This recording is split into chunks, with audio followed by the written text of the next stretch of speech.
At Carter Myers Automotive, what we do today will tomorrow become what we've done. That's why Owners Just Do More no longer defines us. Our work is never done because what we live by doesn't have a finish line. We care. Our company of owners is moving lives forward every day by finding more ways to care before, during, and after your purchase. Because when you're happy, so are we. Carter Myers Automotive. Proud to be the owners who just care more. Brown's Funeral Home and Cremations Robert Fields & Sons hope to see you at the 27th Annual Eastern Panhandle Home Show, April 6th and 7th at the Martinsburg Roundhouse to learn about what they provide whenever a loved one has passed away. Their booth number is FS48. Brown's Funeral Home and Cremations is the trusted name in funeral service in Martinsburg, Inwood, and Charlestown Ranson, proudly serving the area since 1880 and are proud to be a part of the 27th Annual Eastern Panhandle Home Show. Hey, it's Cody from Cody's Auto Body. You're a potty mouth. But we do a really great job fixing cars after an accident. I know, but you're still a potty mouth. I'm possibly the best friend you could ever have. You are, but potty mouth. If you need your car repaired, come to Cody's Auto Body, located at 851 Wilson Street in Martinsburg. Because that's Cody's with a T for f***ing trust. See? Potty mouth. Leave me alone. After a car accident, what do you get when you call Mansion Ferretti? You get more experience from a local law firm with over 115 years of combined service. More respect from a team who treats clients like their own family. And more fight, because we want you to get every dollar you deserve. Experience, respect, results. If you've been injured, that's what you want in your lawyer. And that's what you'll get when you call us. Car accident? Get more with Mansion Ferretti. 304-264-8505. The following is a special sports broadcast presentation of Talk Radio WRNR Martinsburg. Play ball! It's time for the fun and excitement of West Virginia high school baseball. Today's game is being brought to you by Parsons Ford, Rocks, the Heffley Motor Company, the Wagner Law Firm, Farmers and Mechanics Insurance Companies, the Mirius Group of Ameriprise Financial Advisors, the Skinner Law Firm, the Browns Funeral Home and Cremations, Robert Fields & Sons, Orsini's, Carter Myers Automotive, Century 21 Modern Realty Results, the Palace Lounge, Cody's Auto Body, WVU Medicine, Berkeley and Jefferson Medical Centers, Hagerstown Ford, the Berkeley County Health Department, Smallwood and Small Insurance, Mother Shuckers, L.A. Roberts Jewelers, the Dutch Miller Auto Group, and the Mansion Ferretti Law Firm. And now for the pregame show. Let's go out to the field and join our Talk Radio WRNR broadcast team.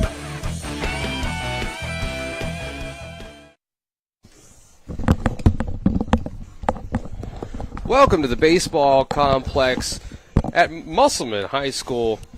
We'll get you set for EPAC baseball here on Talk Radio WRNR and TV 10 on the Skinner Law pregame show, brought to you by the Skinner Accident Injury Lawyers, representing accident injury claims for over 50 years. Go to SkinnerWins.com. Tonight, the Musselman Applemen host the Martinsburg Bulldogs. 7-0 Bulldogs against the 4-2 Applemen. Tonight, our crew back at the studio. It's Nick Ferzolini. Cameraman this evening is Aiden Sensabaugh. On-site producers Colin McLaughlin. I'm Dylan Bishop. And alongside me is Trip Tobin. Trip, we've got a nice matchup here between two quality teams. Martinsburg still undefeated on the year after they were able to make their comeback win against the Washington Patriots on Tuesday. They come in against a tough team tonight in Musselman, and we're going to see what should be a really good pitching battle between Carson Buber for the Bulldogs and Jason Myers for Musselman. Yeah, it's going to be a great matchup between these two pitchers. They're going to have to, really be careful at the top of each of these teams' orders when you look at what Musselman puts out there. Their top 5 or 6 guys with Lore, McClintock, Boyles, Myers, Levy, and even going all the way down with Gill, Chansey, and those guys. They're going to put the ball in play and force Buber to, make pitches. And on the other side, it's no different for Jason Myers, have to contend with Isaac Grove and Buber and Oviedo in that lineup of Martinsburg that can be explosive. So, both these pitchers, I expect this to be a game where, I don't think it's going to be a 0-0 type game. It's cold. I think you're going to see a little bit of that play into it.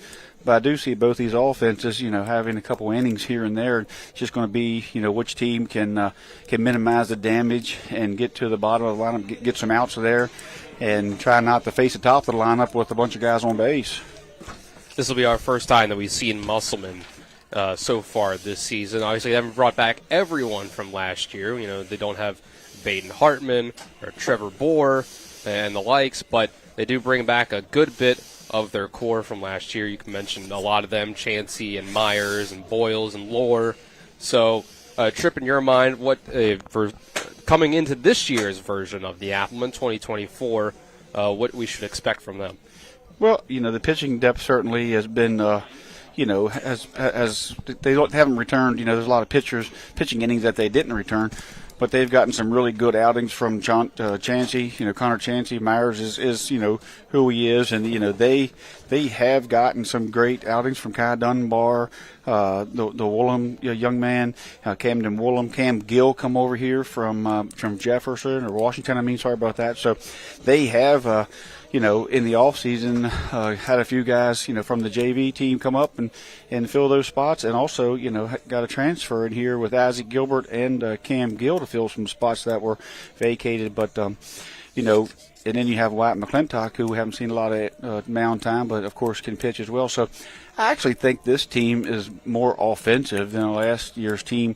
I think they from what I've seen and what I've watched and some of the game changer streams, they actually hit the ball pretty well. As last year they were more of a pitching defense. They lost a huge bat in Hartman. But they have gained a few guys, and they're getting better as they go. They really beat up on Hedgesville, so I like this team. I like what they do. I like their camaraderie, and talking to Coach Hartman down there, they seem to be feeling good about themselves, and they feel like they can any given day they can come out here and with Jason on the mound, Chansey on the mound, with Gill on the mound. They feel like that they've got 3 or 4 guys that can get it done. And with that, we'll take a 2-minute break, and when we come back, we'll get our coaches' interviews brought to you by Parsons Ford here on the Skinner Law pregame show on Talk Radio WRNR and TV 10. This is EPAC Baseball. We will be back in 2 minutes. With 4 new car dealerships and 4 used car dealerships in 3 states, Parsons is the largest used car and fastest growing new car dealer in the tri-state area. Take Parsons Ford with huge savings on hundreds of new Fords, financing from 0%, Parsons' goal of financing for all, and Parsons' famous above-market trade-in allowances that help make Parsons #1 for used cars too. See why so many won't buy anywhere but Parsons Ford in Martinsburg. We became #1 by making you #1 first. Parsons. I do. We got double the Rock's gas rewards, 6 cents off a gallon. Can't believe you didn't fill up. That's double my rent. Not my car. Save now with double the gas discount. 6 cents off a gallon with Rock's Rewards. We got double the Rock's gas rewards, 6 cents off a gallon. You had one job. It's between girls. Save now with double the gas discount. 6 cents off a gallon with Rock's Rewards. The Palace Lounge in Martinsburg is the place to be. Join us every night to relax and enjoy football or basketball games featuring either the Martinsburg Bulldogs, Shepherd University Rams, or West Virginia Mountaineers. We will have steak night every Wednesday, shrimp nights every Thursday, and now taco and margarita nights every Tuesday. You can find us on Facebook or call 304-267-7520. The Palace Lounge is located at 1350 Edwin Miller Boulevard in Martinsburg. Mother Shuckers. Fresh Florida stone crab straight from the boat to your throat. Blue crabs, king, snow, Dungeness, all available year-round. Try and find that anywhere else around here. Homemade soup specials every day. Mother Shuckers is located at 1014 Winchester Avenue in Martinsburg.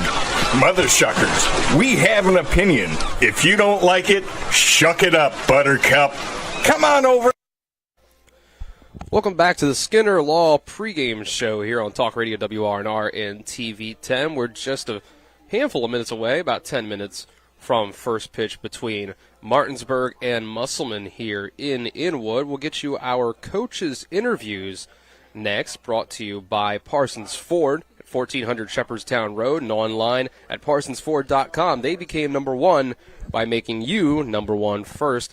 Parsons. We'll start with Martinsburg. We're here with Coach Aaron Byler, the Martinsburg Bulldogs. Coach, let's start with Tuesday's game. Last time we saw you guys, you were able to get the comeback victory against Washington. In that last inning, you were able to get the runs up on the board. What was your takeaway from that one? Well, I said post-game I didn't think we played very well and probably didn't deserve to win, but give them a lot of credit for how they battled there in the seventh. And, the takeaway is just, somehow, some way they were able to get the job done. And, thankfully through 7 games, that's kind of been the story. And as we have gotten through 7 games, where do you sort of assess your team in terms of, these sort of things are where you want them to be versus, what are the things that you still feel like you need to improve on? Well, I don't think, we're even close to playing the best baseball that we can play, but, we are playing pretty well at times and doing the right things at times. Situational hitting's been up and down a little bit. Defense has been up and down. I think our pitching, besides the one inning in Hedgesville, has been really good, so that's probably been our strong point. And I think coming into the season, we knew if we were going to be successful, that was what was going to happen. So just hope that continues. You're here at Musselman here tonight. Musselman's been able to put together a pretty good record so far on the year. What can you tell us about what you've seen or heard of them so far, and in terms of how you might want to attack them? Yeah, they're a quality baseball team on the other side, and Jason Myers going for him tonight has had 4 really good years at Musselman High School. So we expect him to go out and he's going to have a quality start for him. So we got to make sure that we talk to him a little bit about putting a little pressure on him. I got to get some base runners on and try to put a little pressure on their defense and make them make a couple plays. We can't strike out 10 or 11 times tonight, or it's going to be a long night for us. So we just have to make sure we move the baseball. All right, Coach. Thanks for the time and good luck tonight. Thanks, Dylan. We're here with Coach Hartman of the Musselman Applemen. Coach, this will be one of our first chance to see you guys so far this year. Obviously, not bringing back the entire squad from last year, but how do you feel like your team has put together their games so far this season? The games that we've won, we've hit well and we've pitched well. Got a lot returning back from last year. A lot of my top of my lineup are back. Of course, Jason Myers is back. Kyle Lohr, Y. McClintock, Taryn Boyles. Those are the ones that come to mind first off. And it's been nice having them in the lineup over the years, and it's nice to have them again this year. Looking forward to tonight's matchup with Martinsburg. I know it's going to be a good game. It'll be a good pitching matchup, and it should be a fun one tonight. When it comes to Martinsburg, obviously, what you've been able to see or hear from them so far, how would you say, what you're willing to share at least when it comes to attacking the Bulldogs and the sort of mindset you want your team to be in against them? Well, they definitely don't quit. They've had two walk-off wins in the 7th inning, so you definitely got to play a whole 7-inning games with them. Hopefully you're able to stay with them throughout the early innings and give yourself a shot at the end of the game. So hopefully we can hang with them tonight and produce a pretty good quality ball game tonight. What would you say so far this year have been the strengths of your team and some of the things that you still might want to improve on coming into this one? Starting pitching, this big guy right here beside me, Connor Chauncey, man. He's had 2 pretty good games. There's one over here throwing today, Jason Myers. Look at him. You can see the smile on his face, ready to roll tonight. So I would say definitely starting pitching has been the most quality thing we've had so far, definitely. All right, Coach, thanks for the time and good luck tonight. I appreciate it. Thank you, guys. Thanks to Coach Hartman and Coach Byler for the time and our Parsons Ford coaches interviews. We'll take another 2-minute break. When we come back, we'll get you starting lineups, our first pitch weather, and EPAC baseball roundup. This is EPAC baseball on Talk Radio WRNR and TV 10. We'll be back in 2. We're the Skinner Brothers. Most folks only need a lawyer once or twice in their lives. And when they're injured or in an accident, most people don't know what to do. We get it. It can be overwhelming. Nobody likes to be told, you need a lawyer. But that's why we're here. We want to get you back to your normal life and help you recover. So if you or loved one has been in an accident, give us a call. Let us figure out how we can get you compensation. Reach us at SkinnerWins.com or Google Skinner Lawyers.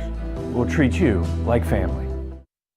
At Carter Myers Automotive, what we do today will tomorrow become what we've done. That's why Owners Just Do More no longer defines us. Our work is never done because what we live by doesn't have a finish line. We care. Our company of owners is moving lives forward every day by finding more ways to care before, during, and after your purchase. Because when you're happy, so are we. Carter Myers Automotive. Proud to be the owners who just care more. With 4 new car dealerships and 4 used car dealerships in 3 states, Parsons is the largest used car and fastest growing new car dealer in the tri-state area. Take Parsons Ford with huge savings on hundreds of new Fords, financing from 0%, Parsons' goal of financing for all, and Parsons' famous above-market trade-in allowances that help make Parsons #1 for used cars too. See why so many won't buy anywhere but Parsons Ford in Martinsburg. We became #1 by making you #1 first. Parsons. When you're looking for the perfect gift, look no further than L.A. Roberts Jewelers at 146 North Queen Street in downtown Martinsburg. Choose from a huge selection of unique items, from the finest diamonds that make your eyes sparkle to exquisite timepieces, figurines, and collectibles. Buying from L.A. Roberts Jewelers means that you've made the decision to do business with people who've excelled in the industry for more than 100 years. They'll be here tomorrow when you need them, and if you need your jewelry or your watch repaired, they'll do that too. L.A. Roberts in downtown Martinsburg. Old World Jewelers for a new age. Welcome back to the Skinner Law pregame show here on Talk Radio WRNR and TV 10, just a couple minutes away from the start of Martinsburg versus Musselman here in Inwood. Let's get you our starting lineups for both sides. Brought to you by Trips Flooring. Not sure where to go or who to trust with your flooring needs? Call Trips Flooring at 304-229-7009 or online at tripsfloorsanding.com. Starting for the Martinsburg Bulldogs, it'll be Isaac Grove in center field. It'll be Carson Buber on the mound.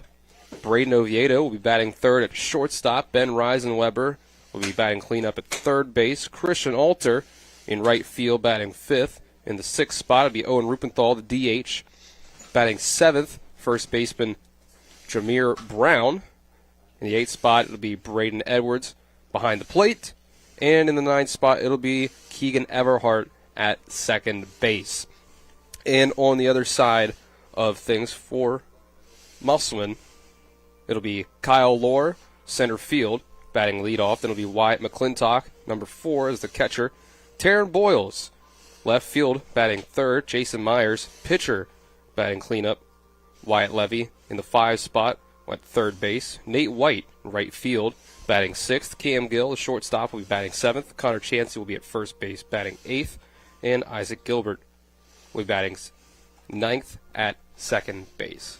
Let's take a 1-minute break. We'll be back with more here on Talk Radio WRNR and TV 10. Mother Shuckers. Fresh Florida stone crab straight from the boat to your throat. Blue crabs, king, snow, Dungeness, all available year-round. Try and find that anywhere else around here. Homemade soup specials every day. Mother Shuckers is located at 1014 Winchester Avenue in Martinsburg. Mother Shuckers, we have an opinion. If you don't like it, shuck it up, Buttercup. At the Berkeley County Health Department, our motto is prevent, promote, protect. Since 1935, our mission has been to provide clinical and environmental services to protect the health of the general public. We're committed to building public health in our community by offering a wide range of services, including blood pressure screening, breast and cervical screening, family planning, counseling, lab testing, and more. We perform health inspections to make sure the restaurants you visit are clean, and we prepare and coordinate plans to respond to all hazards. The Berkeley County Health Department, 122 Waverly Court, Martinsburg. Here from Inwood, here at Musselman High School, between Martinsburg and Musselman. We'll start things out with Martinsburg coming to the bat. Starting battery for Musselman this evening will be Jason Myers on the mound and Wyatt McClintock behind the plate. On the other side of things, it'll be Carson Buber on the mound and Braden Edwards behind the plate for Martinsburg. Starting battery brought to you by Cody's Auto Body at 851 Wilson Street in Martinsburg. You can call 304-901-4777 or visit their Facebook page. Our weather here, starting things out tonight, around first pitch from Inwood, 51 degrees here right now.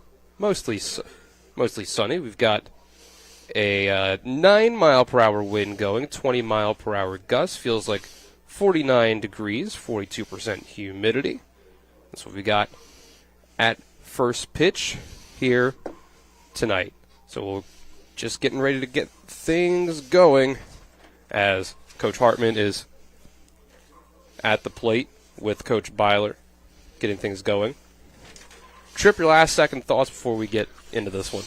Yeah, I think you see, we've seen Jason Myers have a quality start, I believe, down Jefferson there, and didn't get quite the run support. We've seen that a few times when Lane Daughter was on the mound and had a really quality start for Martinsburg. So tonight, both these pitchers, Buber and Myers are going to be looking for some run support. And, I think it's going to come down to the defense, which defense is going to break, because both these teams are going to put the ball in play. We've seen both these teams, sacrifice, bunt, run. You got Kyle, you got the top of the lineup here. Just looking down through some of the stats, the top 5 guys are hitting anywhere from 556 Kyle Lohr, 533 Taryn Boyles, 412 McClintock, 417 for Myers, White Levy, 462. I mean, so you got 5 guys up there that are hitting, getting on base almost half the time. Not only does Lohr get on base, but he has extra base. He's doubles, triples, and gets around the bases, steals bags, and they're going to put a lot of pressure on the young catcher back there. And on the other side, Martinsburg, same way. You look up and down their lineup, their top 5, 6 guys are hitting the baseball at a tremendous clip as well, and they put pressure on defense. So when those guys get on, look for both teams to run. Bunt, sacrifice, and we're going to, the first team that throws one of those bunts into right field or throws away a 2-out ground out and run score, that could be the difference there. So I think it's going to come down to defense. I think these pitchers are going to match each other pretty well. As the teams get their introductions going here on the field, Martinsburg being introduced, we've given you the starting lineups on their side. We'll take one last 2-minute break, and when we come back, we will have first pitch here between Martinsburg and Musselman. This has been the Skinner Law pregame show here on Talk Radio WRNR and TV 10. Join us for the 2024 Eastern Panhandle Home Builders Association Home Show April the 6th and 7th at the Roundhouse in downtown Martinsburg with over 120 exhibits and food trucks on the grounds. Diamond sponsor Pine Creek Structures is giving away an outdoor patio set that you can enter to win. This year's silent auction is sponsored by Snyder Bailey and Associates. The 2024 Home Show is the place to see home builders, remodelers, banks and lenders, landscaping companies, heating, air conditioning contractors, and a whole host of other products with over 120 exhibits. Platinum level sponsors include Shenandoah Heating and Air Conditioning, DRB Homes, and High Point Roofing. Admission is always free, so stop by the Roundhouse and get information on your next home project at the 27th Annual Home Show, April 6th and 7th. This year's gold sponsors include Century 21 Modern Realty Results, Petty Pest Control, Negley's Water, EP Board of Realtors, Made in the Shade, and the Hornby Media Group. Silver sponsors include Valley Shade and Shutter, Leaf Filter Gutter Protection, BCT Bank of Charlestown, Rentals Unlimited, and Mountaineer Glassworks LLC. ephomeshow.com. Burke, Schultz, Harmon, and Jenkinson, where accident, injury, and disability lawyers with over 120 years combined local trial experience. When injury or illness has stopped you from working, you may be eligible for Social Security disability. Ron Harmon has been winning disability claims for over a quarter of a century. Don't hire some out-of-state firm. Ron Harmon's in Martinsburg. He will meet with you right here in our office. Get a local lawyer you can trust. Call 304-LAWYERS for a free consultation. 304-LAWYERS or 304-263-0900. The WVU Heart and Vascular Institute is pleased to announce that thoracic surgery with Dr. Shalini Reddy is now available in Martinsburg at WVU Medicine Berkeley Medical Center. Dr. Reddy has practiced thoracic surgery in the region for over 8 years and offers robotic laparoscopic surgeries for the lungs, esophagus, and more. For more information about thoracic surgery in Martinsburg, check us out online at mywvuheart.com.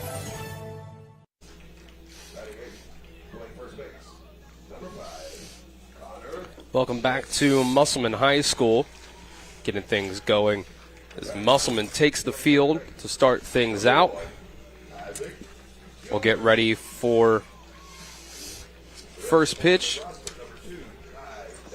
Jason Myers will get his warm-up in before Isaac Groves steps to the plate to lead things off for the Martinsburg Bulldogs.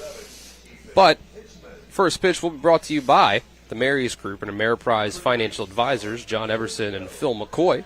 You stop by 1270 Winchester Avenue in Martinsburg. Call 304-263-4343. Get you an EPAC baseball roundup going on here tonight.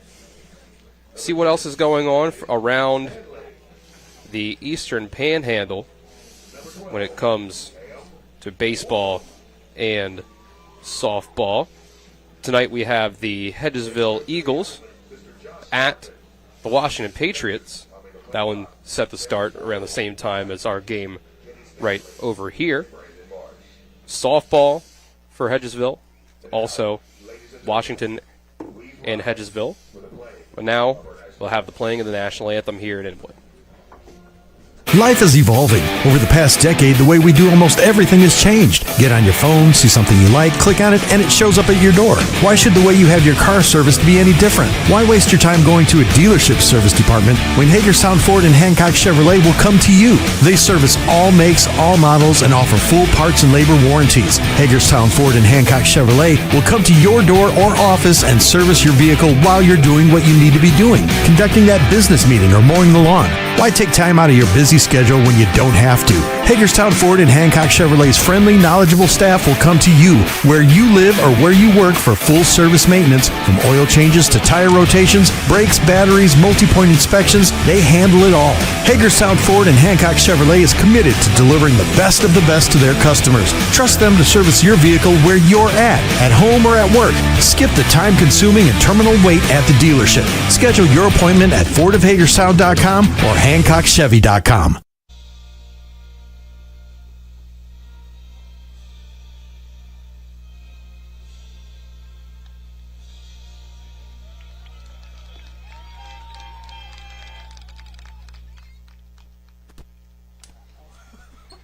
Top of the first inning coming up in just a second. Back in the studio is Nick Verzolini, behind the camera, Aiden Sensabaugh, Colin McLaughlin, our on-site producer, Trip Tobin next to me. I'm Dylan Bishop for Talk Radio WRNR and TV 10. Top of the first inning is brought to you by Brown Funeral Homes and Cremations. Robert Fields and Sons, proudly serving our area since 1880. Taking the bump tonight for Musselman. Start things out for us is Jason Myers, who, as we heard from Coach Hartman in pregame, has had a good start to this season. Has had a good. We even heard from Coach Aaron Byler say he's had a good 4 years at Musselman. And Tripp, obviously, you have experience coaching Jason Myers as well through post 14. He came through in some big spots in Charleston for you, and he's obviously a big part of this Musselman rotation, and it's going to be tough for Martinsburg to add at the plate tonight. Yeah, he's a kid that gets in there and grinds it out. He's got a fastball that gets up on you. His curveball, changeup works. But the biggest thing about him, he's just a competitor. He wants to get out there. He wants to play. He threw the very first pitch and won a game for us in the state championship state tournament last year, and threw the last pitch of the game when we took the title. So, in between there, he come in a little bit stiff in the summer, but really picked it up as the year moved on, and he got hot, and we had a lot of trust and faith in him. And him and Boober were two staples in that in that 24-win season that we had last year. So I just can't wait to get out here and watch him and Chancey and Boyles and those guys I haven't been able to see much of other than the game stream that's going to be on the Legion team this year. But these two are going to get after it. But Myers knows that Boober's going to hold Musselman down, and Boober knows that Myers is going to hold Martinsburg down. So each pitch is going to matter, and each play from the defense is going to matter. So it's going to be a great matchup. Last time we've seen these two guys play, it was the sectionals. Musselman came out 5-4. So first pitch there to Isaac Grove, strike up, and he swung through it. But Musselman's got a six-game win streak at home dating back to last year. Second pitch from Myers is outside. McClintock has to go and chase it.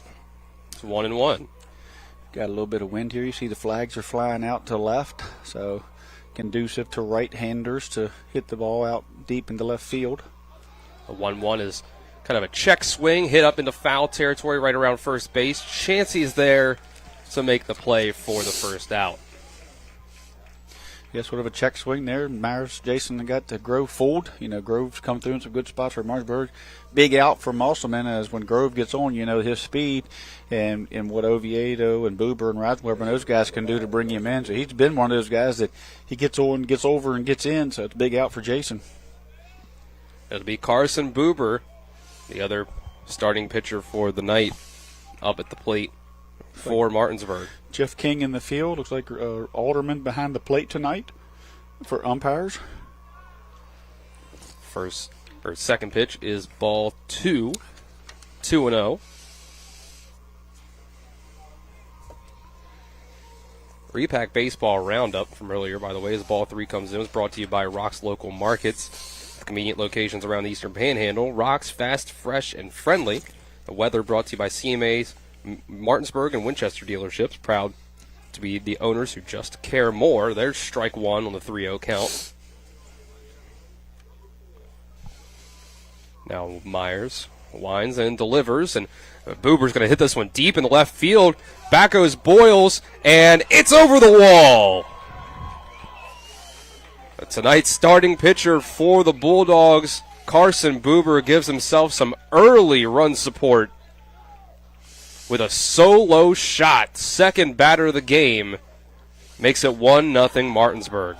Yeah, Myers, he was nibbling the corner out there. Didn't get the call at that 1-0 pitch. Got outside a little bit more on the second pitch. Third pitch, nibbled at the corner. Didn't get the call. Had to come in with a 3-1 pitch.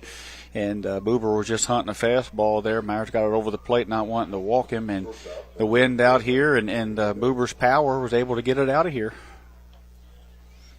The first pitch to Braden Oviedo is outside for ball 1. So a quick start for Martinsburg. Buber's second home run of the year. First one being a walk-off, right? Mm-hmm. Just a slightly faster start. And here's the hit from Oviedo into left center. That ball's going to get down, hits off the top of the wall after one bounce. Oviedo's going to have 2 easily, and that's where he's going to stay. A stand-up double for Braden Oviedo. Similar pitch, fastball, hunting the fastball there. Jason started with an 0-0 curveball that stayed up, went back to the fastball, up just a little bit, and he's going to have to keep that down to especially his top guys. He'll make that adjustment, and once he gets that curveball working, first pitch like that, right now he's just getting behind. Got behind those 2 guys. It's hard to get those 2 guys out when you're behind in the count. So with that, cleanup hitter Ben Reisenweber will step up to bat. Quick 1-0 start for Martinsburg. A runner on second and just 1 out. There it is. There, Jason's got his 0-0 curveball over, and if Martinsburg has to worry about that, not to sit there and hunt fastballs, and he's going to be a lot more effective than those last 2 batters. Myers, the 0-1. That one's just a little low. Reisenweber shows a good eye. Evens it up at 1 apiece. Making a good adjustment there, keeping the ball down, keeping Martinsburg off, of just sitting on fastballs, back-to-back off-speed pitches for a 1-1 count. Myers, the 1-1, outside on a hop to McClintock, who gets it and comes up with it fast to make sure Oviedo has to stay at second. Adjustment he has to make there too. When he reaches back to throw a little harder, he speeds up his windup a little bit, gets out in front of himself, and that ball carries it across the plate. The 2-1, low and outside for ball 3. So a just slightly faster start at the top of the first for the Bulldogs compared to what the Angels did today against the Orioles, where Mike Trout's solo shot came on the 3rd batter of the game. Buber comes through on the 2nd batter of the game. Now, obviously, Martinsburg will hope that the rest of the game goes better than it did for the Angels today. Reisenweber with a little pop as well. Jet Myers got to be careful here with 3-1 to see if he maybe trust that curveball. Reisenweber's got to be sitting on a dead red fastball here as he comes with the curveball. Great pitch by Myers to trust that, because Reisenweber was sitting on his fastball down the middle, and if Jason can throw that pitch in any count, then they look for him to have more goose eggs on the board up there than runs. Full count. Pitch from Myers coming from the stretch, and he's going to not quite get that one to come across high enough. So Reisenweber will have a one-out walk to make it runners on first and second for Christian Alter. We did go with the curveball there, so that says he has some trust in it, not giving up on it. Sometimes pitchers will throw that first curveball or two and it don't work. They kind of give up on it, but Jason went back to it, got it for a 3-1 strike, got it for an 0-0 strike, so it's in his arsenal and he's trusting it. First pitch to Alter is across for strike one. That's where he wanted that pitch to Buber, but he just missed the corner. This time he catches the corner. His signals from Coach Byler with on third. You have Cam Gill holding Oviedo at second with the hold. No hold with Chansey at first as he's up. Fouls this one off to the right side. Chansey was up anticipating the bunt. Back now to 0-2. Deerstein on third. Cam Gill on short. Isaac Gilbert at second. Connor Chansey at third. They're all playing regular depth now. Middle's in. Tightened up a little bit for double play. The 0-2. Curve. A little bit of a breaking ball. Stays too high, though. Up around the eyes of Alter. Make it 1-2. You see Myers licking his fingers here a little bit. I've said it in every broadcast. When it's cold like that, the ball's heavy and slick, and it's hard to keep those off-speed pitches and get the rotation on it and the grip that you want. 1-2. Fouled the other way by Alter. Off to the first base side. So Martinsburg will have to go and get that one. Good pitch selection there. Looks like Wyatt McClintock's calling the game. I don't see him looking over, but looking for a strikeout pitch here. It'd be a big pitch with men on first and second and one out to get to 2 outs. And he gets Alter to chase. Gets that strikeout trip. Makes it 2 outs here for the Bulldogs. Yeah, when you're a starting pitcher, and you have to fight through that first inning, you're going to maybe have to endure some damage there early as you work through your pitches and find out what's working for you. Buber just jumped on that, but Myers' job now is just to minimize the damage. If he can get out here with just one run, that's probably a win for him. The way it started. Martinsburg still with 2 outs. We've seen them do a lot of 2-out hitting, so Rupenthal's been hot. First pitch to Rupenthal was a ball. Second one will be fouled off to the third base side.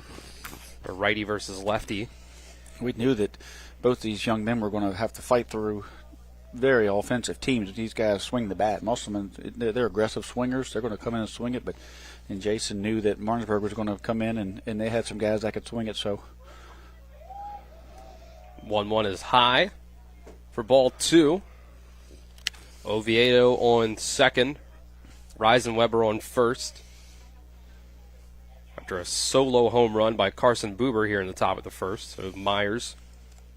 Next pitch. He's able to get that one across for strike 2. Nice pitch. Again, trusting that curveball. 2-1. Not wanting to go 3-1. 2-1. Hitters count a little bit there. Rubenthal sitting on a fastball. Had to take the curve down the gut. 2-2. Fastball outside. Count goes full. Two-seam fastball. Run a little bit away from the hitter. So runners are going to be moving here. Anything in the gap now is going to give Martinsburg a 3-run lead because there's a lot of speed on first with Reisenweber, a good base runner. So he's going to have to really be outfielders, if something in the gap, they're going to have to get it cut off because Reisenweber's going to probably try to make that attempt if it gets in that gap. So big pitch here, big spot in the game. Either be minimal damage or we're going to see good. That's a swing and a miss. Strike 3. Second strikeout of the inning for Myers. So he does minimize the damage. Just the solo home run by Carson Buber.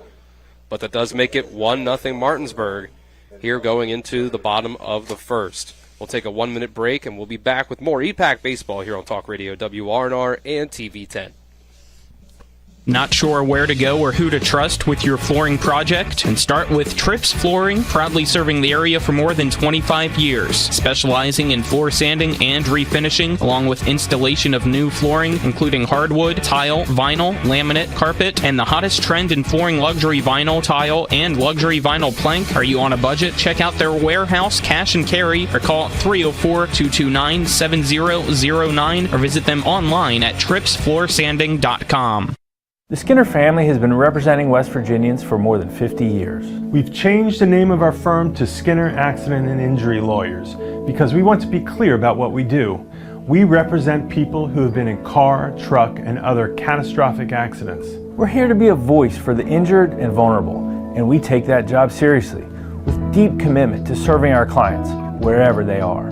Just Google Skinner Accident Lawyer or visit skinnerwins.com. We'll treat you like family. Bottom of the first inning here on Talk Radio WRNR and TV10 is brought to you by Orsini's Home Store, not just an appliance store any longer. Visit them at 360 Hack Wilson Way in Martinsburg or online at orsinis.com. Dylan Bishop and Trip Tobin here with you from Martinsburg and Musselman. Colin McLaughlin, our on-site producer. Aiden Sensabaugh, the cameraman. Back at the studio is Nick Verzolini. So fast start for Martinsburg. They are able to get themselves 2 more base runners that they end up leaving on the base path after the solo home run by Carson Buber. But they do get that 1 run, and now Buber immediately goes to the mound with a lead. Yeah, if you're the pitcher, certainly if you're the coach, you want to see your pitcher be successful at the plate so they don't carry it out to the mound. So he's got a little bit of a confidence, maybe a little swagger, but, he's got to face probably one of the best hitters in the EPAC, if not the state, here with Kyle Lohr, who's been hitting at a 556 clip, 5 for 9, 2 singles, 2 doubles, and a triple. So not only can he hit it, but he can hit it in the gap, and he can get around those bases. But hats off to Martinsburg for getting to Myers while he kind of feels out, what pitchers are working for him, and a great job by Myers there at the end to get those back-to-back Ks as he started to find the pitches that were working for him and work it around to get those strikeouts to minimize that damage. First pitch of the day for Carson Buber is high and off the glove of Edwards, goes to the backstop for ball 1. Got a stoppage in play as Jeff King is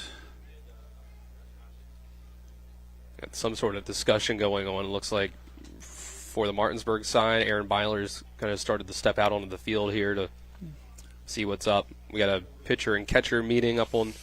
So Jeff King, the ball, all we know from here is that Carson Buber threw pitch 1, a little bit of velo on it. It went high. Catcher didn't catch it, hit the backstop here, went down. Immediately, Jeff King come down the line to say something. Coach Kurt Zarnecki come out. He's going to talk to Buber. Coach Baller come out. Lohr's down there, Kyle Lohr's down there talking to Coach Hartman, so I don't know if... I think they're having the first base umpire seems to be having some sort of discussion. Talking about his motion, because he starts off and then he kind of goes into what they call a hybrid, so they're talking about his motion, stopping, starting. He's kind of what they would call a hybrid between being in the stretch or in the windup, as Carson has a little bit of an unusual windup where he steps back like he's kind of in the stretch, and then he stops and he starts again into more of a wind-up motion when he's not in the stretch, if that makes sense. So when he's not in the stretch, he starts looking like he's in the stretch, and then he kind of steps back, gets into a wind-up style motion, as opposed to when he's in the stretch, he just steps back, comes set, and then comes straight to the batter. Here he steps back like he's in the stretch, then he goes into a motion. So that's what it was all about. I don't know if Jeff King called a no pitch because he come down the line immediately, or some type of balk that resulted in a ball. But so it looks like we don't know if they're giving a count. Yeah, giving a count, so it is a ball. Okay. So it's a warning for that. See, so he looks like he's in the stretch. If you can see him on the camera, for those who are not watching, he's in the stretch, and now he's just going to kind of stay in the stretch. And that second pitch will come in for ball 2. We have to wonder if that's going to throw Buber off a little bit, potentially. So he's kind of basically in the stretch. That first pitch, he came set in the stretch, and then he went to more of a wind-up from there where he stepped back and wound up. So he has to do one or the other, apparently, according to Jeff King. Ball 3, 3-0.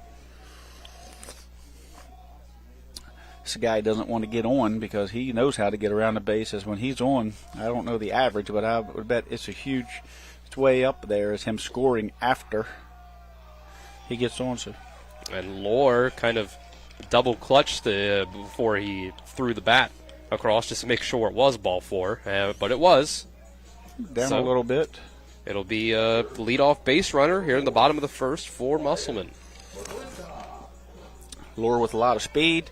McClintock left-handed. You have Jameer Brown holding. Keegan Everhart at second has to pinch the middle a little bit, so it leaves a big hole for the lefty. And that first pitch is a cut and miss for Wyatt McClintock. He had 4 straight balls, and then McClintock comes in swinging, so he must have been looking for his pitch there. He must have liked it. You may see a take sign at some point, there after a 4 pitch, but green light hitters.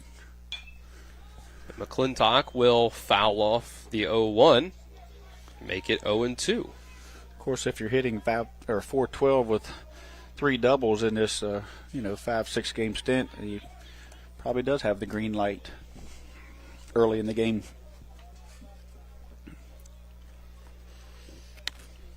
The Boober will look over at Lohr at first. And now he'll come to the plate. And McClintock's going to hit this one in the center field. Backing up for it is Grove. Is he going to be able to get there? No, it's over his head. It falls over. Lohr's at third. He's going to get the signal to come home. It's cut off by Oviedo. Throw to the plate is off the glove of Edwards and rolls to the backstop. Now McClintock's going to be able to get to third base. Slides in head first. And Musselman quickly, just as quickly as Martinsburg in the top of the first, gets their first run of the game. That ball was hit really well by McClintock. Again, given their aggressive hitter, swing the bat, you're going to get a courtesy runner, number 18, Seth Kisner, but it sent, didn't get, Isaac Grove didn't get a great read on that, and, he kept kind of backpedaling instead of opening up his hips and going. So, he's kind of backpedaled, and almost lost his footing out there. Unusual. But he's not used to this ballpark. It's deep in center field. Plays a little differently. The wind's blowing, so didn't just open up and go get it. But don't take anything away from Wyatt McClintock for what he was able to do there as he kind of got into one. So, like I said, these top couple of hitters are just unbelievable. Their averages are Musselman's average, and these guys are 400 plus all the way through. Some at 500, and the throw to home was on time, just a little bit high. Left Edwards exposed a bit, so he wasn't able. If it's down near his waistline, I think there's a very close play at the plate, but it actually got up, and he couldn't quite leave his feet there, and so it got to the backstop, which allowed McClintock all the way to third. It'll be scored a double for Wyatt McClintock, and a first pitch to Taryn Boyles is a swing and a miss for strike 1. Taryn's 8 for 18 on the year, batting .533. He's been one of the top hitters on this team for 2 years. This is the third year. Come out as a freshman and just tore the cover off the ball for a young guy, something that unexpected. And then last year, his sophomore year, thinking that maybe pitchers had figured him out, but he got right back into it again, had a tremendous year at the plate as well. So starting this year same way. 0-1 will be taken. Bit high and inside. Evens the count at 1 ball and 1 strike to the left fielder. Boober will come to the plate again, and this one will land in the strike zone 1 and 2. His hat blows off. It is windy out there. Yeah, it's windy. It's going to make it tough on these outfielders. I mean, it's just going to be tough. You get the ball from that jet stream, it's just tough. Doing his best Christian Alter impression after pitching the ball and having the hat fly off. We'll get the chin straps. Yeah, 1-2 pitch from Boober to Boyles. A bit of a check swing. Ball bounces in front of Edwards. They'll say he didn't go. It's a problem. I mean, he may or may not have went. He checked his swing. The problem is that the umpire's in the C position out there between Boober and the shortstop, and it's really hard for him to see. Should have been at first base, he had a lot better view of it, but it's very, very hard to get a check and get an umpire out, the B, C position out there, the B or the C position to give you that call. The 2-2 from Boober is foul straight back to the backstop. one thing about Boyles, is being around the EPAC and talking to the pitchers, and especially some of the top tier guys. Some of them have a little bit of MO. This guy didn't hit the curveball very well. This guy you can beat. He doesn't like the ball inside. But nobody's really figured out, what the out pitch is for Boyles, as he can turn on the inside pitch and he can stay back and drive the off speed pitch the other way. So he covers the plate really well. 2-2 is low and outside. Count runs full to Boyles. So some early trouble for Carson Buber. Myers was able to get out of a jam with 2 runners on base. But this one comes with no outs yet. And that'll be a strike 3 looking.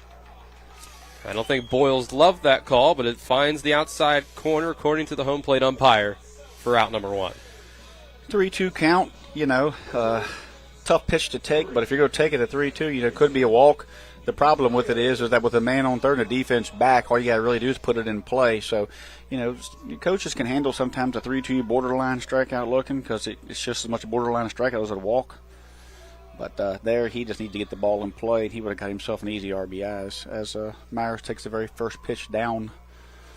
Pitcher on pitcher here. And it worked out pretty well in the top of the first when we saw that matchup for the batter. As Carson Buber hit his for the first run of the game. This 1-0 pitch will be strike 1. So good pitchers like Buber and Myers figure out a way to get out of jams and minimize the damage. Myers did a great job of it. Buber in a little more of a sticky spot with a man on third and nobody out, has now struck out one guy.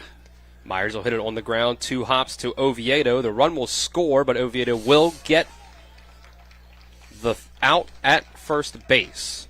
The fielder's choice there, RBI. We've seen people seen around social media where Jason Myers got his 100th career hit here at Musselman the other night, and now he's chasing his 100th career RBI, as I believe that takes him to 88. Talking to him before the game, I believe he was at 87, he said. So I think that'll get him somewhere closer to 90. I look for him to hit that 100th career RBI clip before the end of the year, as he took that easy RBI on the fielder's choice. First pitch to Wyatt Levy will be on the ground, right to Jameer Brown. He'll step on the bag himself for out number 3. But Musselman gets 2 runs across the plate to give themselves a 2-1 lead after 1 inning. We'll take a 60-second break.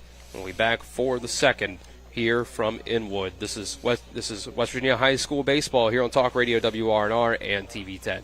Brown's Funeral Home and Cremations Robert Fields & Sons hope to see you at the 27th Annual Eastern Panhandle Home Show, April 6th and 7th at the Martinsburg Roundhouse, to learn about what they provide whenever a loved one has passed away. Their booth number is FS48. Brown's Funeral Home and Cremations is the trusted name in funeral service in Martinsburg, Inwood, and Charlestown Ranson, proudly serving the area since 1880, and are proud to be a part of the 27th Annual Eastern Panhandle Home Show. At Carter Myers Automotive, what we do today will tomorrow become what we've done. That's why Owners Just Do More no longer defines us. Our work is never done, because what we live by doesn't have a finish line. We care. Our company of owners is moving lives forward every day by finding more ways to care before, during, and after your purchase. Because when you're happy, so are we. Carter Myers Automotive. Proud to be the owners who just care more. Welcome back to Musselman High School. Top of the second inning here on Talk Radio WRNR and TV 10 is brought to you by the Heffley Motor Company, located at 993 Hedgesville Road in Martinsburg. A nice place to do business.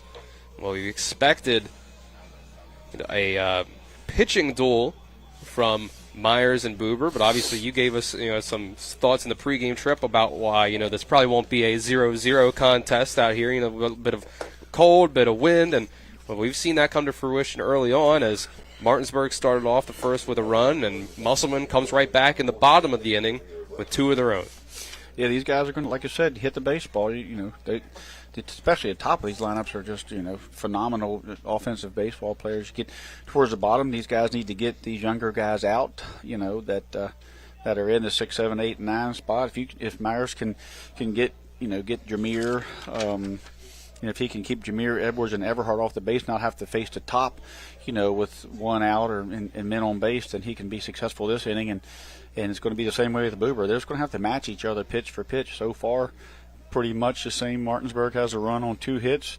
Musselman has 2 runs on 1 hit. Both of them have some strikeout or 2 and a walk. So kind of we're seeing what both these guys can do to, here on an EPAC matchup.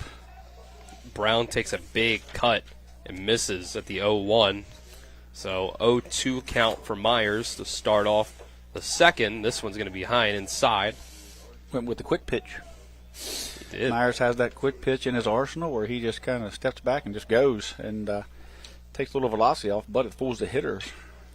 There's a chopper right back to Myers on 1 hop, and he'll throw on to first Chansey for the first out.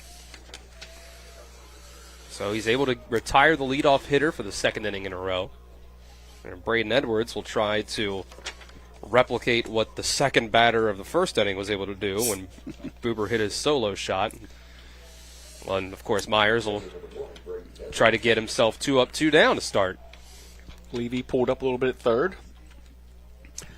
Just in case, keeping an eye on the batter there, his hands.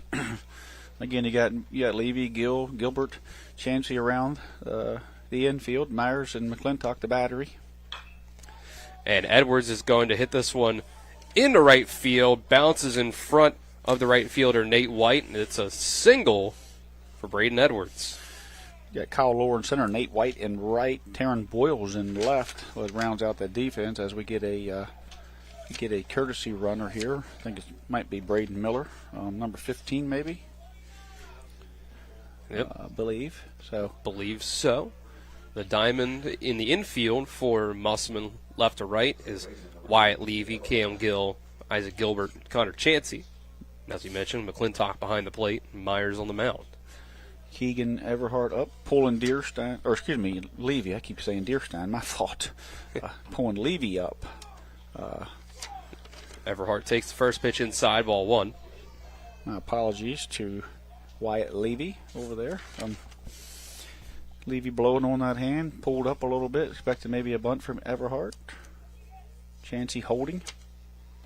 The 1-0 does not find the zone. A little low, perhaps outside as well. After that first, I think you see Myers has made a little bit of adjustment, staying down, keeping his curveball down. 2-0 from Myers. Everhart looked like he was pretty much taking the entire way. Finds the inside corner for strike 1. It's a big single by Edwards. Edwards hadn't faced Myers maybe never. But you have the sophomore facing the veteran pitcher up there. Edwards and Myers similar. Myers came up early, to the varsity level as an underclassman. Edwards coming up as an underclassman. So it's a big hit for Edwards to come in and face one of these premier pitchers in EPAC and get a hit. 2-1 to Everhart on the outside corner this time. Evens it back up 2-2 after a 2-0 start. Yep. Myers staying out of the middle of the plate where he got in trouble the first inning, making that adjustment. And Martinsburg now is going to have to face him with a couple of his pitches that he's comfortable with. Threw 27 pitches that first inning, 14 for strikes, as opposed to Boober, who threw 18 pitches the first inning, 10 for strikes. But Musselman was able to get around the bases on the ball that got away from the catcher, and Jason Myers took the easy RBI for when the ground out that got run number 2 in as Everhart takes ball 3 on the outside, and that will load the count here at 3-2. It could possibly be a runner's count, Just 1 out, but see what if he goes. And time called. So we'll have to wait a little longer to see. 1 out. You might see Myers throw over just to see. Step back, see if he can get Braden Miller to show his hands. He doesn't have a great lead, not even at the cutout. He does throw over. He does, yep. Tries to pick him off, doesn't quite do it. Smart play. That's just baseball IQ. 3-2, 1 out. A 50-50 chance you'll be able to walk into second. Miller's getting out there a little more. He's going. He is going to go. Strike 3 called, throw down. It gets past the glove of Isaac Gilbert. Good job. So it's a stolen base. Great job of Miller to get a good jump there. No, good job by Myers to not fall, not lose sight of what he needed to do, and that was throw a strike there and give his catcher a chance. So just a little cat and mouse here. Isaac Grove will come back up to bat for the second time. First inning, he started off with a bit of a check swing that was popped up to Connor Chansey at first base for the first out. He takes the first pitch of this one for a ball. I'd like Myers to reach back for a little more of that pitch. The 1-0. Outside for ball 2. McClintock tried to frame it, couldn't quite get it there. Coach Bowers, certainly Martinsburg's Coach Bowers telling Grove any way at all, pass the baton down. Buber's a streaky hitter. When he's hitting, his confidence level's up. Myers looks back at second, now fires. Curveball finds the inside corner for strike 1. Ball had a really nice bend on it. I thought when it left his hand it was going to hit Grove. I didn't quite see the curve, and then it broke there right down the inner half of the plate. So great pitch there, especially 2-0, trusting that pitch. 2-1. Another breaking ball inside. This time it doesn't find the inside and breaks into the dirt. Grove wanted to wear it. You can see him kind of shaking his head like I should have kind of turned on that and threw my leg out there. But he threw it at him again, trusting that pitch. It's going to be big as we move through if he can master, throw his curveball at any count. The 3-1 is outside into the other batter's box for ball 4. So Grove draws the second walk of the game from Jason Myers, makes it runners on first and second with 2 outs for the second straight inning. Myers was able to get out of the jam without giving up a run in that situation last time around, but now he has to face the man who hit the ball over the fence last at bat, Carson Buber. It's like Buber might have had his work gloves on. That's what from here it does look like. Batting glove look like he's got his goat skins on there. Bright yellow. First pitch from Myers, in for strike 1. So Myers not backing down, come right back with the fastball. Thought maybe he would nibble there a little bit, maybe throw his curveball 0-0, but came right back and threw the pitch that Buber hit out. This time a little more well placed at the knees. 0-1. Big cut from Buber, swing and a miss. Make it 0-2. Curveball. Starting to work that curveball. You'll see both these pitchers will probably settle in as they start to command their secondary pitches. Big pitch here. Big part of the game already. 2-1 lead for Musselman. And it's another strikeout for Jason Myers, his 4th. And again, he's able to strand 2 runners on the bases for the Bulldogs. So no runs that time around for Martinsburg. They're able to get 1 walk and 1 hit, but they leave them on the bases. We'll go to the bottom of the second after this 60-second break. This is West Virginia High School baseball here on Talk Radio WRNR and TV 10.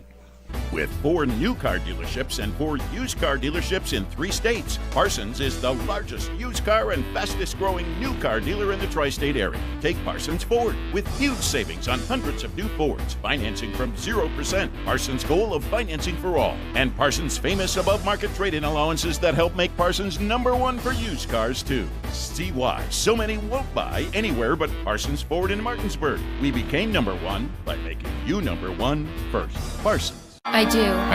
We got double the Rock's gas rewards, 6 cents off a gallon. Can't believe you didn't fill up. That's double my rent. Not my car. Save now with double the gas discount. 6 cents off a gallon with Rock's Rewards. We got double the Rock's gas rewards, 6 cents off a gallon. You had 1 job. It's between girls. Save now with double the gas discount. 6 cents off a gallon with Rock's Rewards. We go into the bottom of the second inning here in Inwood. Musselman coming up to bat with a 2-1 lead. The bottom of the second inning on Talk Radio WRNR and TV 10 is brought to you by the Berkeley County Health Department. Prevent, Promote, Protect. Offering public, clinical, and environmental services at 122 Waverly Court in Martinsburg. The Applemen will start off with right fielder Nate White up the bat first. Tremendous job by Myers there. He did get the bottom of the order and then the leadoff guy. So, the leadoff batter from Martinsburg Grove with 2 outs. He passed the baton, and Myers was able to minimize that damage. The only issue is he's at 47 pitches after 2, so could come down to Musselman's bullpen if he doesn't have a couple quick innings. I would assume that Martinsburg over there, knowing that his pitch count, might take a few more pitches now to get to that point to try to get to their, 2 or 3 guy for the night. Count starts off with a ball, then a strike to White. So we're at 1-1. Both teams play Allegheny tomorrow and Mountain Ridge in a mixer. Both go to Cumberland as we go to 2 balls and 1 strike. Both go to Cumberland tomorrow. One plays Allegheny at 12:30, and the other one plays Mountain Ridge at 12:30, and then they swap at 2:30. So they'll both be making the ride to Cumberland tomorrow, and they'll see each other at the ballpark. Got an early final score in softball as you get ball 3 to White. Jefferson able to take down Spring Mills 12-4. Get Rick Alderman behind the plate. Jeff King on the bases. And swing and miss at the 3-1 pitch from White. Makes it a full count. Buber on the mound. Edwards behind the plate. And that's going to run in and hit White across the torso. So he's going to get himself a free base. Certainly not what you want to do there if you are Buber. As you get down to 6, 7, 8 guys, you want to try to keep them guys off the bases so you don't have to face the Lowers and McClintocks, the Boyles, and the tops of the lineup there. And Myers with guys on base could come down to whose bottom of the lineup can get on and give their top RBI RBI opportunities. And then also, again, right now we're looking at some higher pitch counts with Jason Myers at the moment, who needs a couple quick innings. So this game, as it plays through, it's going to be a battle of getting these guys out here at the bottom, as well as keep minimizing the damage from the guys at the top who are going to get their hits. Over on the softball field here at Musselman, it's a 1-0 lead for the Applemen after 1 inning. First pitch is a bunt that is missed by Cam Gill. So make it 0-1. Rick Alderman behind the plate. Again, the battery of Buber and Edwards across the diamond as we see a pickoff attempt. See Reisenweber at third, Oviedo at short. Keegan Everhart in the infield here tonight as he plays a utility guy for, depends on who's pitching. Buber pitching. Opens up the infield spot as he goes to second. Jameer Brown at third. See Reisenweber coming all the way up and to the young man's face. Yeah, Gill tries the bunt again, and once again not able to do it. This time doesn't get anything on that one. Makes it 0-2. Yeah, as a senior, in the lineup, it's an athlete that he is. That's something he has to get down. Get that bunt down and sacrifice himself. Now he's got to figure out a way to get on base here at 0-2 with a foul ball. He's able to keep himself alive. So 2 straight innings for Buber where he walks the leadoff man. It's just a straight standard walk to Kyle Lohr in the first, a hit by pitch to Nate White in the second. Here comes the 0-2. Running from first was White, but it's a hit and run. Gill fouls this one off. Looks like we got free baseball at the Jefferson Spring Mills game as they're going 3-3 in the bottom of the 8th here. Wow. Appears to be the starting pitcher. Cumley has went 7 1/3, and he finally has to come out of the game. 9 strikeouts. And that's a swinging strike 3 to Cam Gill. So nice recovery after the leadoff hit by pitch for Buber to get his second strikeout. Cumley once again with a tremendous start for Spring Mills. Yeah. Went 7 1/3, 3 hits, 3 runs, 3 earned, 9 strikeouts, and 2 walks, and has got his Spring Mills team in a tie ball game with Jefferson at Jefferson. Pickoff attempt to first base, not in time. Keeping White honest over at first. Coming up the bat is Connor Chansey in the 8th spot, first baseman today. First pitch, hit on the ground to Everhart at second. They'll get one. Oviedo's throw to first is in time for the 4-6-3 double play. So after each team runs up on the board in the first inning, it's a clean inning for both sides in the second. It's still 2-1 Musselman as we go to the top of the third. Take a 60-second break. Be back with more West Virginia High School baseball on Talk Radio WRNR and TV 10. At Carter Myers Automotive, what we do today will tomorrow become what we've done. That's why owners just do more no longer defines us. Our work is never done because what we live by doesn't have a finish line. We care. Our company of owners is moving lives forward every day by finding more ways to care before, during, and after your purchase. Because when you're happy, so are we. Carter Myers Automotive. Proud to be the owners who just care more. March is Colorectal Cancer Awareness Month. In West Virginia, colorectal cancer is the third most common cause of cancer deaths for men and women combined. Yet it is one of the most preventable. Every Friday in March, you will be able to purchase a FIT test for $25 to screen for colon cancer. Stop by one of the following locations on FIT Fridays to pick up your test kit. WVU Medicine Internal Medicine Blue Ridge in Martinsburg, WVU Medicine Internal Medicine Charlestown, or WVU Medicine Urgent Care in Charlestown, Inwood, or Martinsburg. We go to the top of the third here on Talk Radio WRNR and TV 10, brought to you by the Dutch Miller Automotive Group, home of friends and family pricing. Still 2-1 Musselman as we enter Jason Myers' third inning up on the mound. So far, he's given up 3 hits, 2 walks. He's struck out 4, just giving up 1 run across the plate.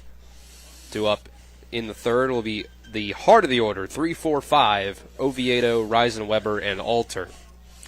The 4-6-3 double play has kept Buber's pitch count down to just 30, as Myers is at 47. Again, something to keep a close eye on as this game moves through. If this game goes through the bullpen, it could go to advantage Martinsburg at that point. And Connor Chansey is available pitching late, but they do have those 2 games tomorrow and generally is a starter, so I don't think you would see him come in, so that would put it into Musselman's bullpen. And Myers starts off with 2 straight balls to Oviedo. Oviedo doubled last time. And he's going to be able to look. Well, I thought he was going to be able to look at ball 3, but this one catches the inside corner for strike 1. See Reisenweber on deck saying, what the heck?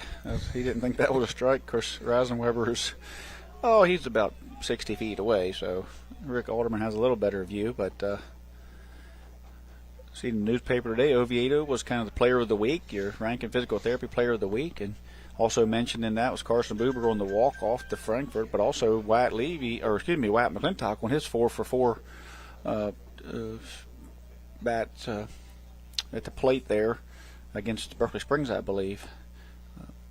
He has swung a hot bat this year as he's went. Wyatt McClintock has went 7 for 17, had a 2-for-4 night, a 4-for-4 night. Kyle Loris had a 4-for-4 night to lead off the season, so Musselman's are explosive as well. 2-1 is inside for ball 3.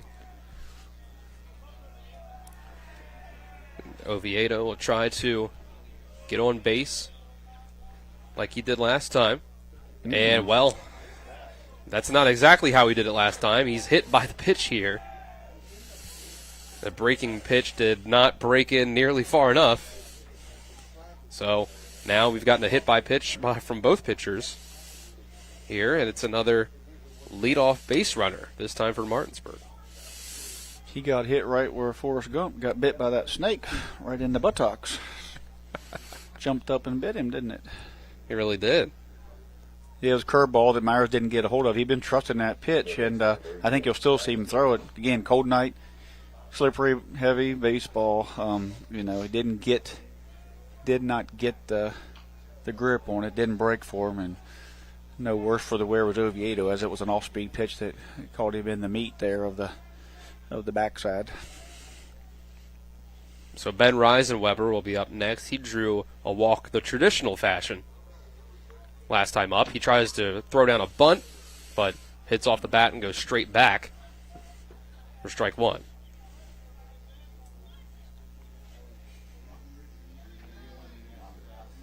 Oviedo on first base, being held by Connor Chansey. 2-1 Musselman here in the top of the third.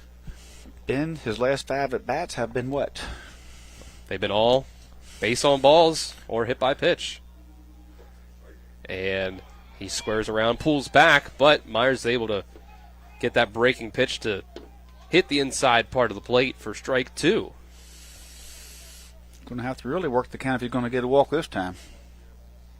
He absolutely is. He'll have to fight his way back and show a great eye on the 0-2. Pickoff attempt by Myers. Not in time.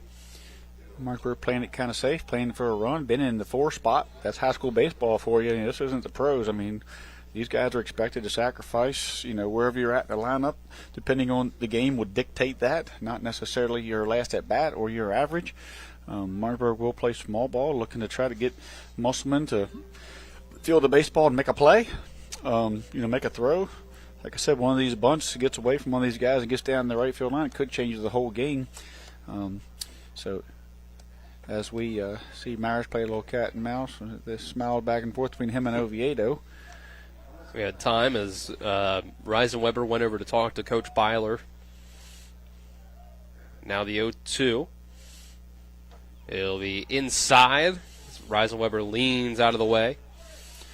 Second time that the last 2 curveballs of Myers have stayed up and in and didn't have the break on them. Ben still has to be thinking fastball and reacting here. Myers has the upper hand. From the stretch, here comes Myers. Breaking pitch. Doesn't quite break inside across the plate. So it's evened up at 2-2. Jefferson able to squeak by Spring Mills as you get a walk-off from Alex Danner. Single.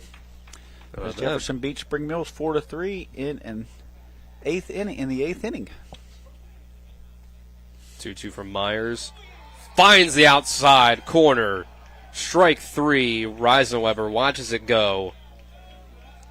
5th strikeout of the night for Myers.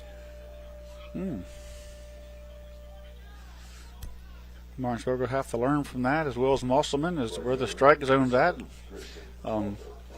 Couldn't tell if it was a breaking ball. The pole's right there, but as where it was caught, felt like it was a little down and away from our angle. Of course, like I said the other night, I don't get paid to call balls and strikes, and certainly it doesn't matter, but just trying to give you a feeling of the game. Reisenweber didn't agree with it, and but you know what?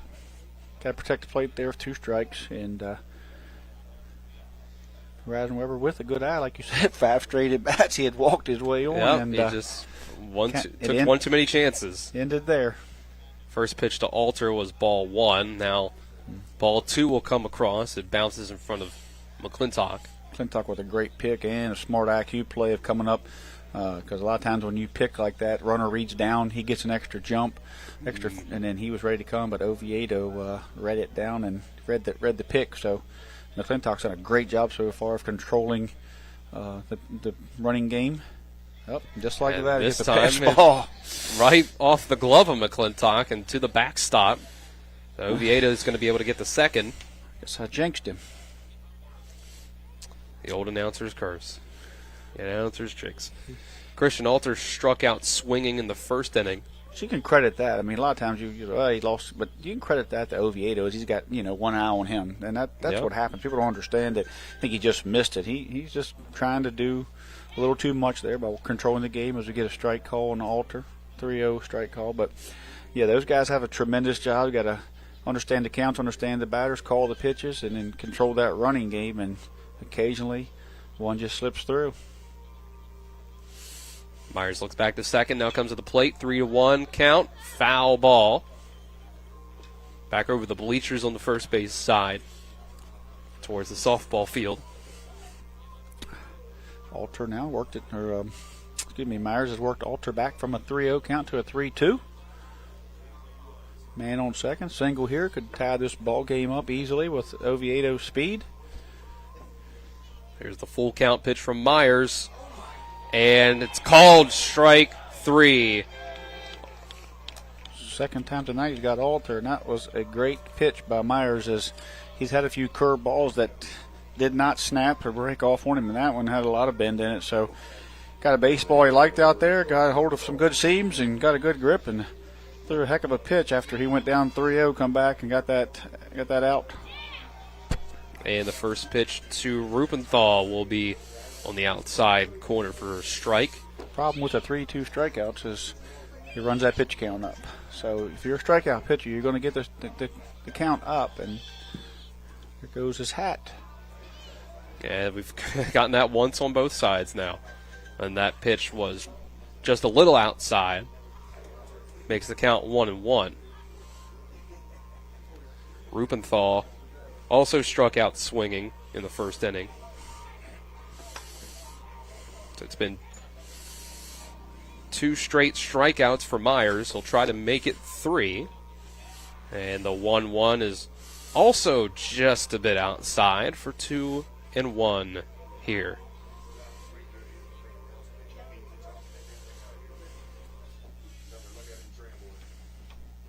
So all 3 of the last 3 outs Myers has recorded have been strikeouts. And they've all been strikeouts looking. 2-1 is going to be high. McClintock goes up the ladder to grab it. 3-1. Hedgesville used the top of their first inning at Washington to score 5 runs. Hedgesville's up 5-0 with Washington finally coming to the plate. 3-1 pitch is just a little low. So, Rupenthal is going to get himself over to first base. And for 3 straight innings now, Myers has put runners on first and second with 2 outs.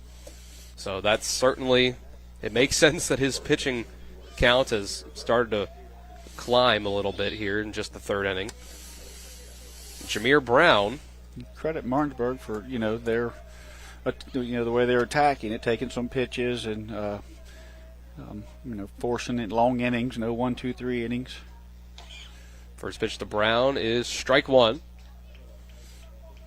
Brown grounded out to first base last time around. Still, Musselman holds the 2-1 lead in the top of the 3rd here.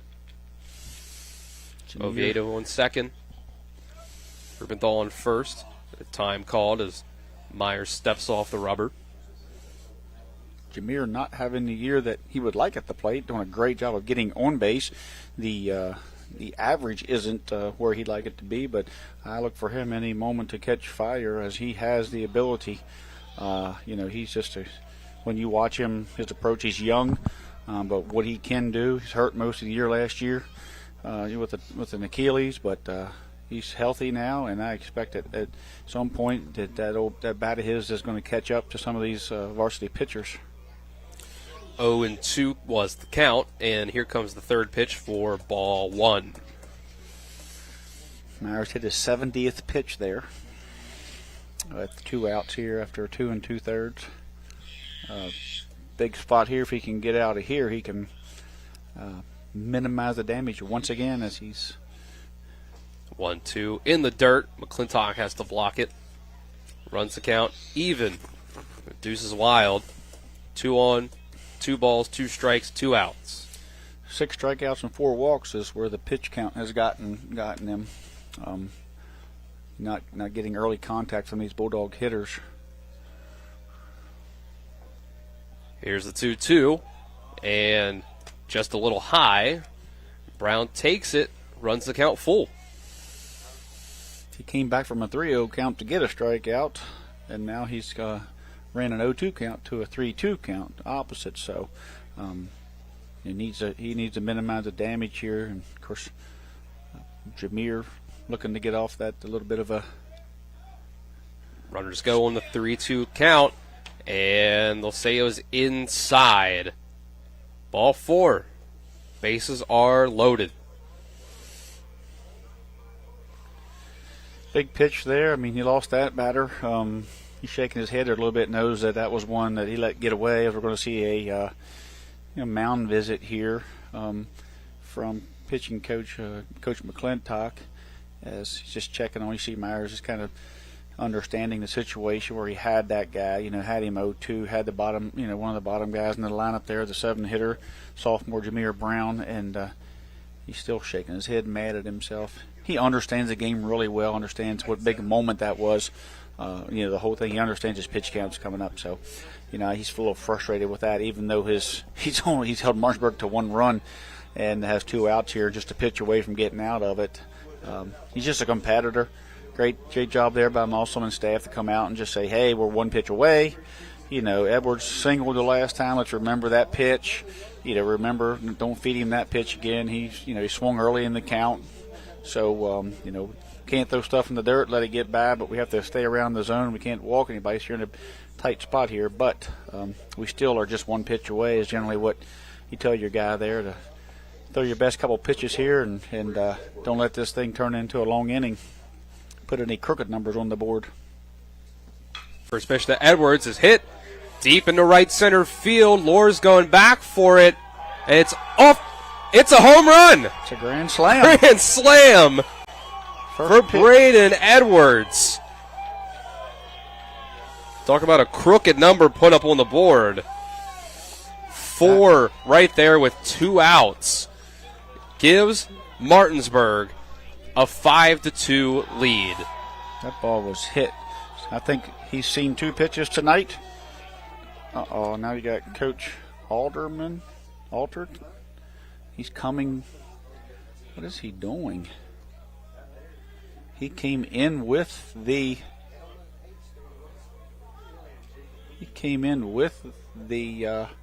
celebration. Walked the celebration into the dugout. Now he's down there talking to Coach Bowe. Now maybe some type of warning. I'm not sure what was said or what was done.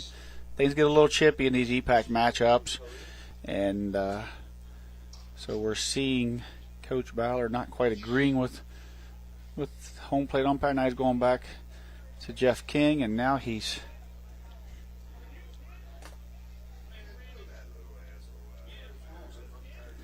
Martinsburg is not happy with what being said or called here, certainly. So I don't know what is going on at all, but certainly something that has something to do with the Martinsburg after or during the home run. There's some sort of discussion going on between the umpires and Martinsburg coaches. Not sure what the regardless, let's talk about what had just happened there. Sure. The grand slam from Edwards. First pitch swinging. Second time tonight, I believe, that he hit the very first pitch, and he hit it hard. He is single in a home run here. I guess as long as it stands. It doesn't appear to be anything going on there, but whatever is happening, Coach Byler from Martinsburg is not accepting it very well, and apparently there's been some type of ejection because he's going to his scorecard, and I don't know what it is. The problem with the ejection is you're out 3 games. Martinsburg's got 2 tomorrow, then they go to Myrtle Beach, and they're a little thin on catching. So if it has something to do with Edwards, it's not going to be, not going to be good. So I know the home plate umpire walked his way in with the celebration, which probably shouldn't. I don't know. I mean, I'm not going to defend it and or one way or the other. I don't. If there was unsportsmanlike conduct for Martinsburg, of course, I'm not defending that. I'm just not thinking that the umpire needs to walk in with a celebration. He just stays there. If you're not showing up the umpire, the other team. I didn't see anybody turn and say anything. Maybe there was something vocal said as it went through, but it was with the teammates. But certainly Coach Ballard is going to his scorecard. Yeah, didn't notice anything visually going on. I don't know what's going on. But someone has left. Someone is going to be taken out of this game. And I do not know why. In the next 3 games,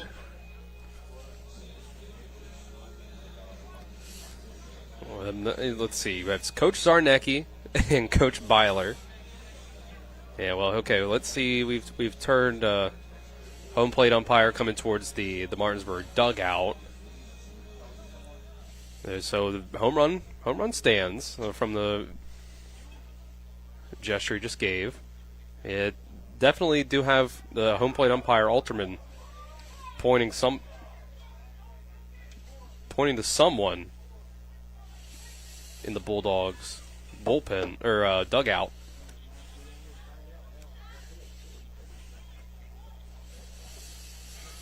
I'm not sure. It's definitely an odd situation here. So I think Colin's going to go try to find out what's going on. He'll take the mic. He'll take our wireless mic with him in case we can get a full-on report from him down there. We have Coach Cooper out there as Coach talking to Coach Bartley. Maybe trying to keep him from getting too excited over this call. Certainly some disgust and frustration on Coach Aaron Byler's side. And then Coach Zarnecki's that we're going to resume play now as Coach Byler is shaking his head, cannot believe the call. Again, we have no idea. It could be a earned ejection. I mean, I do not know. But so Coach Hartman's come out now to home plate to talk to Jeff Alterman. Let's see. It's quick. It's a quick discussion on his side. Hartman stayed out of it until he just needed to hear what was said there at the end. Coach Hartman's walking down the line, and him and Coach Byler having a little talk about what has happened. Neither are showing much, but two leaders here. Doesn't change the score as one pitch, and looks like we're going to have an out, and the inning will be over. Yep, first pitch to Keegan Everhart is popped up to shortstop, and the play is made by Cam Gill. We'll go to the bottom of the third. It's a grand slam from Braden Edwards to make it 5-2 Martinsburg here as we go to the bottom of the third. We'll take a 60-second break and be back with more West Virginia High School baseball on Talk Radio WRNR and TV 10. Life is evolving. Over the past decade, the way we do almost everything has changed. Get on your phone, see something you like, click on it, and it shows up at your door. Why should the way you have your car serviced be any different? Why waste your time going to a dealership service department when Hagerstown Ford and Hancock Chevrolet will come to you? They service all makes, all models, and offer full parts and labor warranties. Hagerstown Ford and Hancock Chevrolet will come to your door or office and service your vehicle while you're doing what you need to be doing, conducting that business meeting or mowing the lawn. Why take time out of your busy schedule when you don't have to? Hagerstown Ford and Hancock Chevrolet's friendly, knowledgeable staff will come to you where you live or where you work for full service maintenance, from oil changes to tire rotations, brakes, batteries, multi-point inspections. They handle it all. Hagerstown Ford and Hancock Chevrolet is committed to delivering the best of the best to their customers. Trust them to service your vehicle where you're at home or at work. Skip the time-consuming and terminal wait at the dealership. Schedule your appointment at FordofHagerstown.com or HancockChevy.com. Welcome back to Inwood here on Talk Radio WRNR and TV 10. So it appears that if what we hypothesize is right, is that there was an ejection after the grand slam due to some sort of unsportsmanlike conduct, it looks like it may have been Ben Reisenweber, as now at third base for Martinsburg is Grant Henderson. Yeah, apparently, Ben was, I don't know any idea what happened, but Ben wasn't even on base. He had struck out looking earlier, not very happy about it. Then the Alter strikes out. Then there was a walk to Rupenthal and a walk to Brown, and then a home run by Edwards. So I don't know if when Reisenweber got to the plate during that celebration, if he said something about his earlier strikeout, or if he said something that to the umpire, or if he said something that was derogative towards the other team. Whatever happened, the home plate umpire heard it, walked it into the dugout, and immediately got halfway to the dugout with a celebration of the Martinsburg dugout, and then called in Jeff King, and he was ejected. So The bottom of the third inning here is brought to you by the team at Century 21 Modern Realty Results. If you're looking for a home in the tri-state, they have you covered. I guess, yeah, the only thing we can really assume is that Ben Reisenweber said something. So we have Grant Henderson on third. I think the rest of the Bulldogs stays the same. Henderson at third, Oviedo at short, Keegan at second, Everhart, Jameer Brown at first, around the diamond there with your battery staying the same. First pitch by Buber is taken for a strike. So whatever happened, it certainly put a damper on a huge hit by Edwards, and the momentum that was so quickly put into Martinsburg's dugout kind of was taken away with this big delay. So I'm not sure, as we got a pitch that was kind of outside there for strike two. It's an 0-2 count.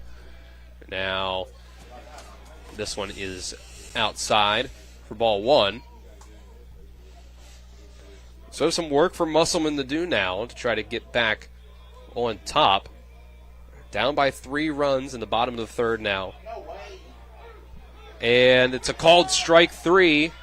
Another call that Musselman did not like.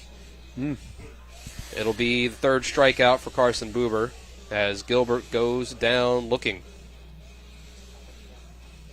And that'll bring back up Kyle Lohr, who was able to get on base with a leadoff walk in the bottom of the first,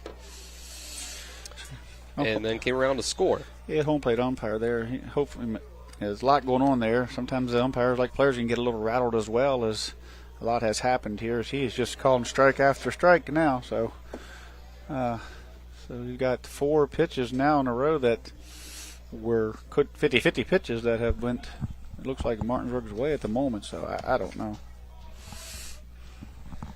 And this one will be inside for ball one. Evens count. So Buber now comes to the plate. 1 ball, 1 strike, 1 out. His pitch is outside. Ball 2.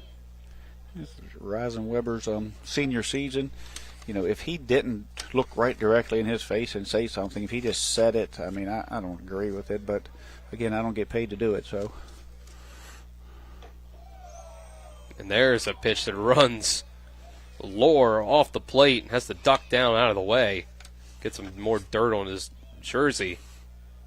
Yeah, it left his hand. It looked like, I'm with Lohr, it looked like it was going to come in there, but it kind of just stayed up. Maybe it run back a little bit. It didn't, when it hit Edwards' glove, it wasn't as bad as it appeared when it was 3/4 of the way to the plate, but Lohr not wanting to take one in the cheeks there, in the face. I can't blame him there for getting out of the way as he takes ball 4 for the second time tonight. And just what Musselman needed after that to lay off that grand slam to get somebody on and start chipping away at this, as Buber has set for a while and going to face another. Third walk for Buber. That's his 39th pitch. 22 have been for strikes. So 1 out and 1 on for the Applemen. Down by 3 will be Wyatt McClintock, who watches his first ball go to the backstop past Edwards, and Lohr is able to quickly get to second base. McClintock had himself an RBI double in the bottom of the first to get that first run up on the board for Musselman before he later came in himself on a ground out RBI by Jason Myers. This 1-0 pitch is fouled off to the left side.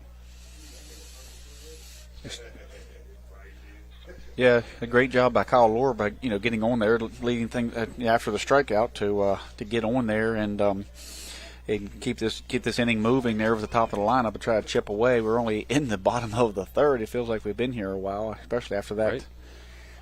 After that kind of big delay there, but strike 2 there for McClintock. He thought it was up. So at the moment, the batters are, the pitchers are battling, trying to minimize the damage, and hitters are fighting through some, called strikes here, and as Buber is expanding the zone a little bit, taking advantage of it, and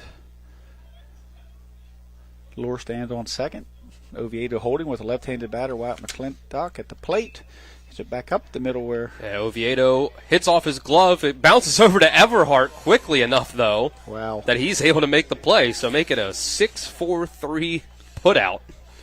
6-4-3, yep. 6-4-3 ground out as he came up the middle there, hit the dirt. Oviedo was blinded. Was moving back and forth as he was holding the lure, moving back and forth.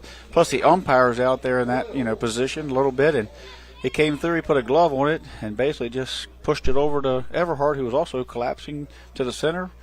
Picked it up behind second and threw out the runner for out number 2. And the first pitch to Taryn Boyles will be strike 1.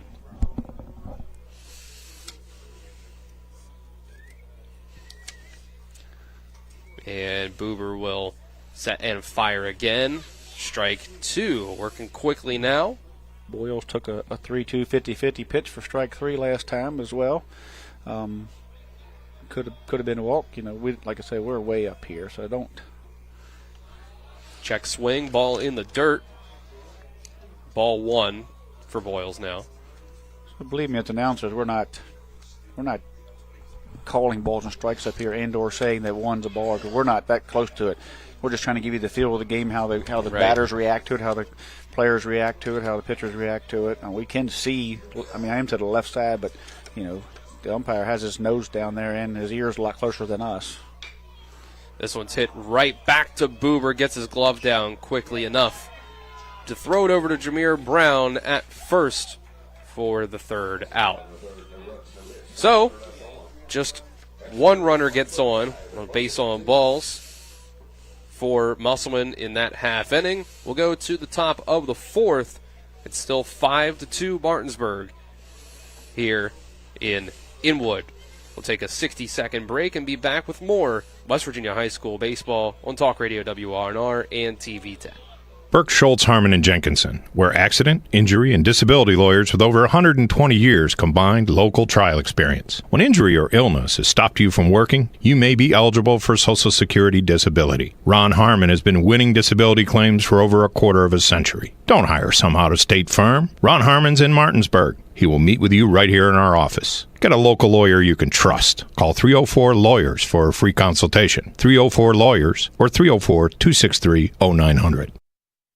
Providing reliable protection since 1877, we are Farmers and Mechanic Insurance Companies. For over a century, we have been dedicated to provide dependable insurance protection and excellent customer service. We specialize in auto, home, farm, and business insurance. Our products are backed with personal, hands-on service. You can trust us to protect what matters most to you. For all of your insurance needs, there's Farmers and Mechanics Insurance Companies.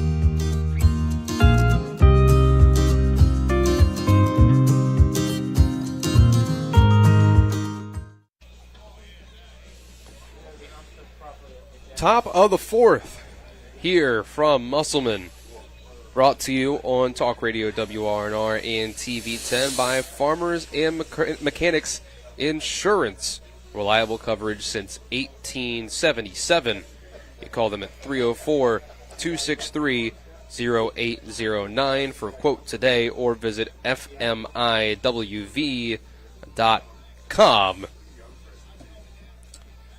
Day is over already for Jason Myers up on the mound after just those 3 innings. We talked about his pitch count started to get up there. Tripp is Dylan Bishop and Tripp Tobin with you. Talk Radio WRNR and TV 10. Colin McLaughlin on site, producer Aiden Sensabaugh behind the camera, Nick Verzolini back in the studio. So we're already moving on to the bullpen for Musselman. Yeah, Myers had a big, that was a kind of a, he got out of that last inning after that big long break, and he had to set through that ejection, and he come out through the next pitch, got the out, went in, and it just depends on how he felt there, but he was up in that 70 pitch mark already, so he wasn't going to finish the game. Thought we might see him another inning possibly, but again, as a coach myself, you have to feel out those guys as they come in the dugout and how they're feeling. So regardless, we have a new pitcher there. It's Camden Woolham, correct? Yep, Camden Woolham. And Myers is at first now. So Connor Chansey takes off. And then first batter that Woolham faces is Isaac Grove. He's going to get himself a base hit. And Kyle Lohr has to slide up for that one. And now the ball hits off of Gilbert at second, and already being about halfway there was Grove, so he's going to slide in head first to second base. See Lohr out there with Taryn Boyles as that ball got cut off in the gap. Great job by them guys getting it cut off there and getting it in, but over through the cutoff, one hop to second baseman, skips off of Isaac Gilbert, and great job by Isaac Grove to read that. And even though Myers was backing it up, Grove was a little too quick. He got into second on the air on the throw-in. First pitch to Buber goes behind him and to the backstop. So now, just like that, runner on third base for the Bulldogs. Yeah, that was a great job here by Wyatt McClintock, going out and talking to the young man as things are getting a little chippy again, like with the ejection. Just fires your other team up, not necessarily guarded towards the not towards the opponent, but just the nature of the game here is Martinsburg is looking to rally around their guy who's been ejected, and the defense is in here in a 5-2 game early. So this pitch is fouled off. Buber's got a lot of green to look at. So the day officially ends for Myers after 3 innings. They get 4 hits, 5 runs, all earned, 5 walks, and 6 strikeouts on 75 pitches, 36 for strikes. The lefty Woolham rocks and fires, and this ball is going to come in low for ball 2. So Myers faces 18 batters before coming out for 75 pitches. The 2-1 from Woolham in the dirt for ball 3. And Buber, 1 for 2 so far today. Struck out in his second at-bat, but had that solo home run in the top of the first. Woolham gets the sign from McClintock. Here's the 3-1, and that's a base hit into left center field for Carson Buber. That'll be his second RBI of the day, make it 6-2 Bulldogs. Yeah, he settled on that fastball and drove it. Infield was in. If they're back, they might have a shot at it because it was a liner right at the shortstop, Cameron Gill, that went over his head in that same gap that was hit by Grove. We have a courtesy runner, R.J. Brown, in for the pitcher at the moment. Martinsburg now has taken a 6-2 lead as they have scored 5 unanswered here. Of course, Musselman hasn't had a chance to answer yet at the top of this inning, but 4 unanswered in the last inning. And kind of see why Myers was upset when he lost that 0-2 count. Had to face Edwards, who'd gotten that base hit. Not expecting him to hit the ball at the fence, of course, but Edwards did a tremendous job of setting on that first pitch fastball and sending it with that power he has, a left-handed sophomore. First pitch to Oviedo. He backs up out of the box as it comes in. I think he called time. Yeah, I guess he might have. That's how he reacted, at least. I think he got it in time. I don't hear anybody call time or see a hand, but no count on the board. Woolham's going to throw over, and I think he might have got. Oh, he was able to catch RJ off. Yeah, he was able to catch him off guard, but it looks like Brown was able to get back in before being tagged. Yeah. So Edwards actually seen 3 pitches, not 2, but regardless. So Woolham's first official pitch to Oviedo's inside for a ball.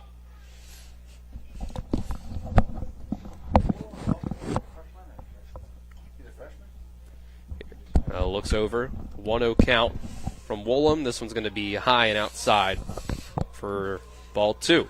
Confirmation from the press box here that Woolham is a freshman. So Woolham coming in a tough spot here, but lefty doesn't look like a freshman. Got velocity, good mound presence, good size. 2-0. Oviedo pops it up to second base. Gilbert looking for it. Hits off his glove, but he's going to be able to throw it over to second base. Yeah. And get the lead runner for the first out. Not much RJ can do there other than hang out at first. He can't get leaning off of first and have Gilbert catch the ball and then throw back for a double play. So Oviedo just has to be running that out, and if he drops it, they get an out at second. Fortunate it didn't get far enough away from Gilbert to allow RJ to get there. It hit off his glove. He came over to the first base side. The wind blew it back towards second base. He just kept drifting with it, and eventually it came down and kicked out towards second, and he was able to get the force outs, as we see. First pitch to Grant Henderson in his first at-bat. I think it's his first varsity at-bat, maybe. Not sure, but certainly first varsity at-bat in that has a tremendous amount of meaning here. And he's right in the 4 spot as a sophomore in a EPAC game and over on the hot corner. So get to see a little bit of Martinsburg's depth and future here, as we also get to see a little bit of Musselman's future on the mound. Anderson squares around the bunt, pulls it back as the ball is outside for ball 2. 2-0.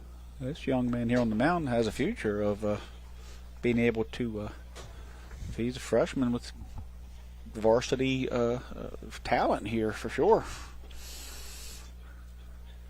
Woolham fires 2-0. Bunt is laid down by Henderson. Gets it to stay fair. As a late picking it up was Levy, but still in time to be able to get Henderson at first. Sacrifice works. I mean, it's a base hit if Henderson doesn't fall over, you trip over his feet there. He bunted it. He had to come out of the box. He kind of come up on the left side of the line, caught some grass in there, and young man's about a size 13 shoe, it looked like, going down through there, but lost his footing. Give Levy an opportunity to kind of see if it was going to go foul, then pick it up and then throw. But great sacrifice there by the sophomore. Alter tries to check his swing at the last second, but can't pull it back. Strike 1 on the breaking ball. That struck out twice by Myers, so one of the young men here of Martinsburg who's been very good in tough spots. And we'll get strike 2 to Alter. He swings through that one. See him kind of shaking his head, gathering himself. He's not used to certainly not used to striking out 2 times in a row, definitely not 3. So, he's been very dependable as getting the ball in play for Martinsburg. The 0-2. And he's going to hit this one the other way. It's going to fall into right center. It's off the glove of Nate White. So he's going to be able to get to second base, and Oviedo is going to be able to come around to score. So make it 7-2 Martinsburg now. Yeah, an 0-2 pitch that found the plate. Alter stayed in there, kept his head in the game. A lot of times after 2 strikeouts and you get down 0-2, you just feel like it's not your night and you're just fooled so bad. But mentally he stayed there. Physically he was able to push the ball out there. Then it kind of had coming from the right-hander into right field. It kicked back towards the right field line with a little spin. Caught White kind of overrunning it and allowed him to get to second. First pitch to Rupenthal. It's going to be fouled off. Almost able to get over to it was Levy, but it just gets out of play.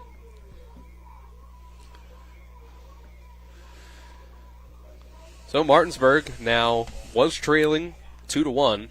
Now they lead 7-2. Grand slam by Braden Edwards, as this pitch is swung on a miss for an 0-2 count. And now 2 runs in this inning. There's an RBI single for Carson Buber, and now 1 for Christian Alter. Martinsburg extending that lead to 7-2. Trying to get Woolham here, trying to minimize this damage, give his team a chance to, they've got 4 more at bats with that powerful offense they've got. Certainly not out of the game by any sense. After a ball 1, this one comes in for strike 3. Rupenthal watches it go by. First strikeout for Camden Woolham, and we'll go to the bottom of the 4th. 2 runs added for the Bulldogs makes it 7-2 here against Musselman on their own home field. We'll take a 60-second break and be back with the bottom of the 4th here on Talk Radio WRNR and TV 10. At Carter Myers Automotive, what we do today will tomorrow become what we've done. That's why Owners Just Do More no longer defines us. Our work is never done, because what we live by doesn't have a finish line. We care. Our company of owners is moving lives forward every day by finding more ways to care before, during, and after your purchase. Because when you're happy, so are we. Carter Myers Automotive. Proud to be the owners who just care more. Brown's Funeral Home and Cremations Robert Fields & Sons hope to see you at the 27th Annual Eastern Panhandle Home Show, April 6th and 7th at the Martinsburg Roundhouse to learn about what they provide whenever a loved one has passed away. Their booth number is FS48. Brown's Funeral Home and Cremations is the trusted name in funeral service in Martinsburg, Inwood, and Charlestown Ranson, proudly serving the area since 1880 and are proud to be a part of the 27th Annual Eastern Panhandle Home Show.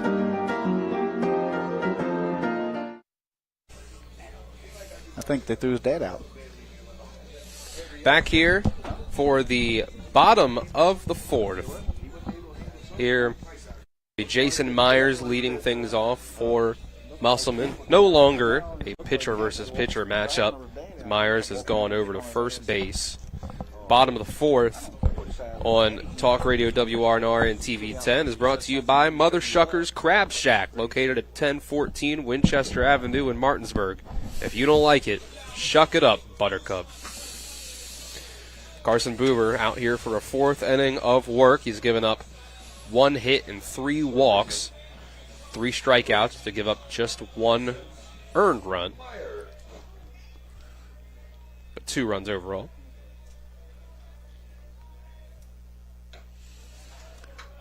Myers looking to keep it going there. So he had his 100th hit the other night, as I said earlier, looking to get his first hit of the night tonight. Give his team a chance to start clawing back into this thing. Myers swings and misses at this one, goes back to the backstop. 0-2. You have to excuse me. Both runs given up by Buber are earned so far, with the 2 walks, like 3 Myers, strikeouts. Still not. I don't think Myers is feeling the best. That swing there kind of maybe pulled something. I'm not sure. Maybe he's a little sore, but after he swung, he winced a little bit. Maybe that's the reason why he's out of the game. Looks like they're taking him out. Yeah. He's not feeling well, so slamming his helmet and his bat down in disgust because he's hurt. Pitching takes a lot. It's tough on your body, to throw, especially when the weather's bad. And then he just took a really healthy cut at that. I was getting ready to say that, that cut was a cut that he takes that can make a difference in this game as well. At least to put the run on the board. He has home run power, and he swung hard with that. But during that swing, something went awry a little bit, and he's injured himself. As we see, number 13, Chase Cosner, another freshman, young catcher, coming in. So I don't know if he'll go to catch, because I'm not sure if he plays another position or if it's just a pinch hit here. But if he goes to catch, does that put Levy at first? I'm not sure. Chancey, who started the game as a DH as a first baseman, can re-enter, just not in Myers' spot. He has to enter back in his spot, which was taken by the pitcher. So as long as Camden Williams pitching, it has Chancey pinned to the bench at the moment. Cosner comes up in an 0-2 count against Carson Buber, and the first pitch is in there. Strike 3 looking. So now we see both 4 hitters for both teams are out of the game. You didn't see that an inning ago. No, you wouldn't have seen that coming. That's for sure. That's 4 strikeout for Carson Buber. Tough spot for young Chase Cosner. 0-2 coming in against one of the best pitchers in the EPAC. Right. And having to take an 80-plus mile-an-hour fastball down the gut on a cold night, coming cold off the bench with about 2 practice swings. And a first pitch to Wyatt Levy will run inside. Levy pushed the ball down to the first baseman last time up to end the inning in the first after Musselman scored a couple runs. Second pitch will come across the plate for strike 1. Make it 1 ball, 1 strike, 1 out in the 7-2 ball game in the bottom of the fourth. The excitement of this game, as exciting as it is now with an ejection and Myers hurt, has taken some of the, maybe I shouldn't say the fun out of the game, because but it's just changed the atmosphere, and you can feel it up here, you can feel it down there as well. The grand slam certainly took the air out of Musselman's sail for momentarily. Then they weren't able to get anything done in the bottom of that inning. Then 2 more runs. So but you don't hear a lot of as a ball 3 to Wyatt Levy. Martinsburg, though, is not a real loud dugout. They're kind of a quiet, confident group. You heard Coach Ballard say you're not going to hear a tremendous amount out of that. Musselman, a little bit more, loud, cheery group. Nothing wrong with it. Led by their their senior Kyle Lohr, who's a very intense player, and so kind of go as they go. Martinsburg's leaders are a little more quieter, intense, but the intensity isn't quite there as in the cheering part of it. Count has run full to Levy, who's 0 for 1 with a ground out so far to first base. Here's the 3-2, and that runs inside and hits Levy. And Buber, you see the frustration as he takes off his hat and kind of throws, hits himself with it, I guess you could say. Yeah, he's not happy with that. His second hit by pitch, 4th walk overall. So quick chat Edwards will go out and have with him. Yeah, young Edwards coming out, taking a little control there, showing some maturity, settling down his senior pitcher a bit. The part that he doesn't like about it was hitting him with the hitting him there. Had an opportunity with 2 strikes to get him, running it in there, and that's just how detailed these guys are. You seen Myers earlier, who he lost a guy at 0-2 to a walk, and then had to hit which led to the grand slam, and you could see his frustration as they understand the game and how each pitch and each batter has such a impact, and to be on your A game pitch after pitch tonight. First pitch to Nate White is outside for ball 1. White was the other hit by pitch so far in this game, and that was in the 2nd inning. Second pitch is called for a strike. Last inning, White had that line drive by Alter that cut back, and he was a recipient of some early spring grass out there and a crazy spin that got away from him, allowed Alter to move up a base. Pitch to White. Almost gets in the chase, but this one's in the dirt for a ball. If it wouldn't have been too far away, he'd have went after it because he wanted it. So it looks like that first pitch was called a strike, so it's actually 1-2, not 2-1. And here's the pitch from Buber, and it's a big cut and a miss by White for strike 3. To make that 5 Ks on the night for Carson Buber.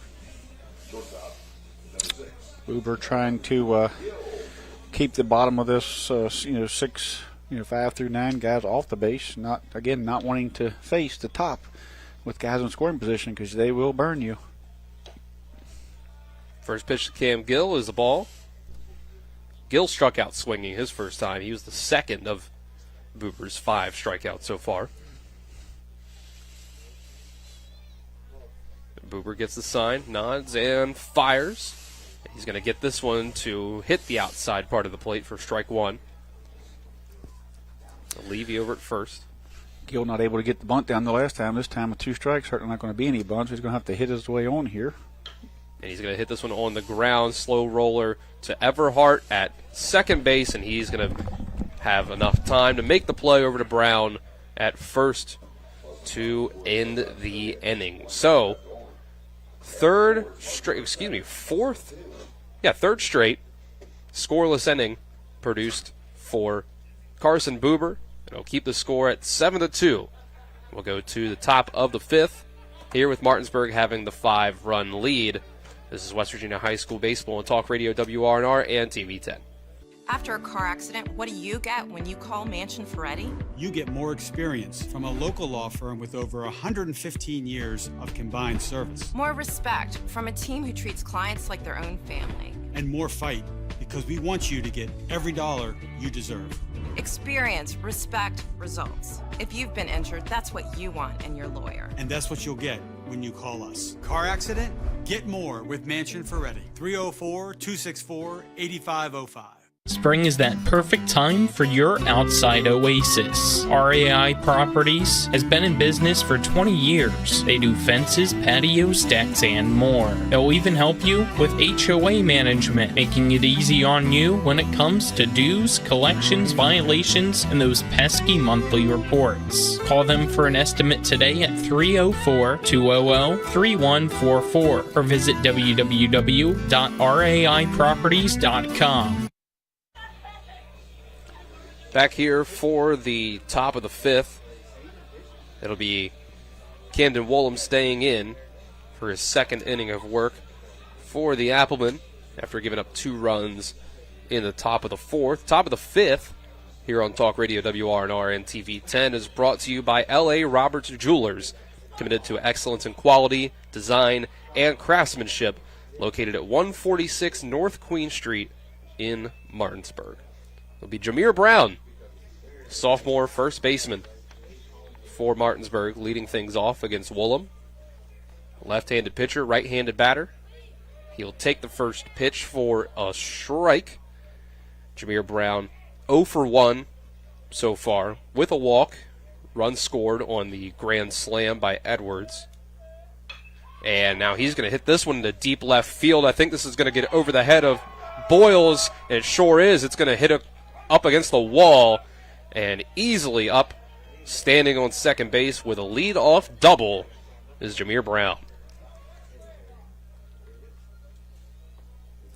Another quick start for Martinsburg. Brown gets himself that double, and now Woolham giving up his fourth hit in an inning plus of work now.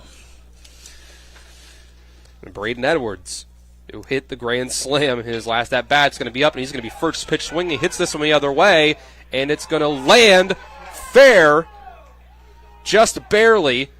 It looks like it wasn't enough time for Jameer Brown to get anywhere other than just to third base. Jameer was tagging up. He was reading the ball caught for the tag up. Coach Bowler's talking to him now as that ball moved away. He needs to be moving off.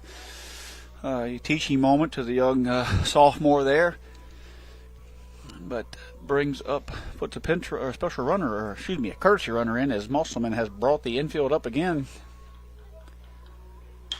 And Everhart on the ground. Coming home with this is the second baseman, Gilbert, and they are going to get Brown at home. Nice job by Gilbert there. Ball got over the pitcher's head. I thought Jameer had a shot. Now you're going to get a runner. Courtesy runner Braden Miller, I believe, for the catcher.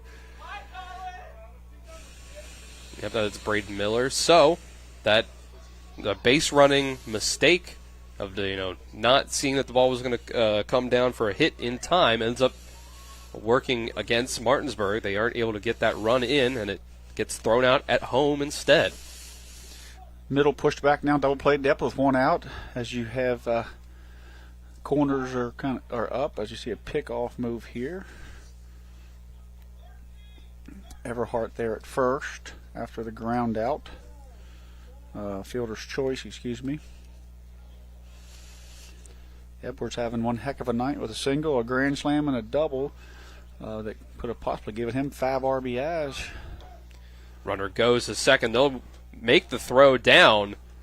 Safe with a stolen base is Everhart, but no attempt at stealing home by Miller over at third. So no double steal, but we do have now 2 runners in scoring position for the top of the lineup here with 1 out. Bring the defense back up for Grove as Musselman's in the grass. Musselman's still understanding that every run counts, knowing they have 9 more outs with a lot of offensive prowess in that lineup. They could just as easily put up that kind of numbers. Martinsburg put up 5 runs of their 7 via the home run. 2-0 is outside. Grove thought about it, but ended up letting it go. So it's a 3-0 count. Really like the freshman on the mound. Woolham's just a great left-hander. Left-hander. Nice lanky leg kick there. That'll be ball 4. Regardless of how he fares against this varsity lineup. I can see him having some really good years here at Musselman. Just his first walk so far. Getting up 5 hits. Gotten himself 1 strikeout as well in an inning and a third of work. Now the bases are loaded for Carson Buber, who's already sent one into the trees so far tonight. Tough spot for a freshman. The young man does look stoic out there. He takes a deep breath. Doesn't look no worse for the wear. What you have to do is get up there and throw your pitches, trust them, and trust your defense. First pitch is taken for a ball. Buber with 2 RBIs on the night. He had his solo home run and then an RBI single in his last at-bat last inning. Got the corners up a little bit on the grass, middle's back.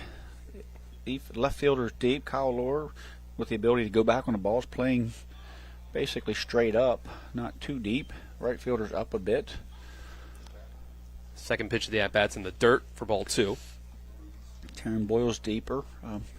Lohr with a little better ability to track over his head. He's a born outfielder. Ball 3 also hits in the dirt. Well, you got to wonder if Buber has the green light here with a 5-run lead and a home run under his belt.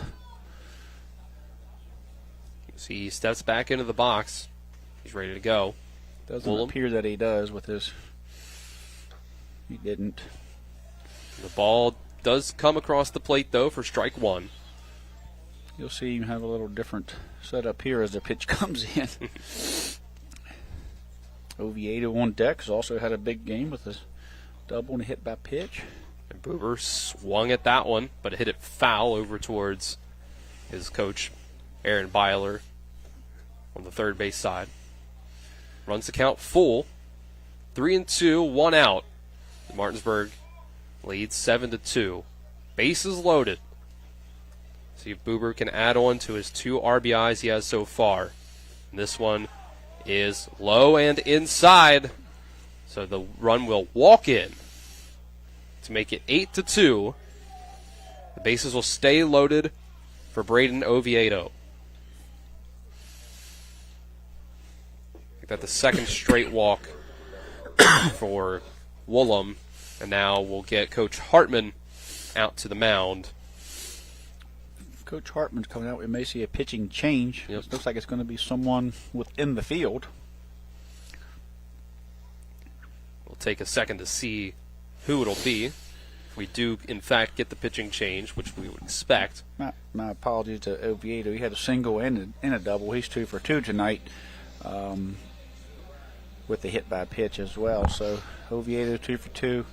Carson Buber now with 3 RBIs. Edwards with 4 RBIs. 5 of Martinsburg's 8 runs have come off the home run ball.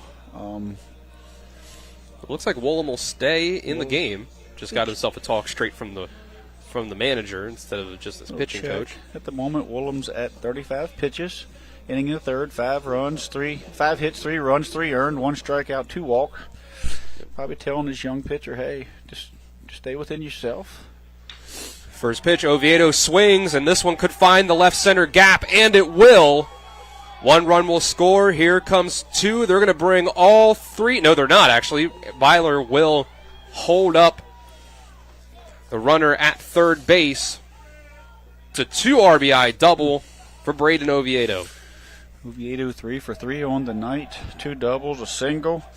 Buber 2 for 3 with a home run and a single. You have Alter with the RBI single. You got Edwards at the bottom of the lineup, who's 3 for 3 with a single, a double, and a home run, a grand slam. And you think he's got the speed to get the triple for the?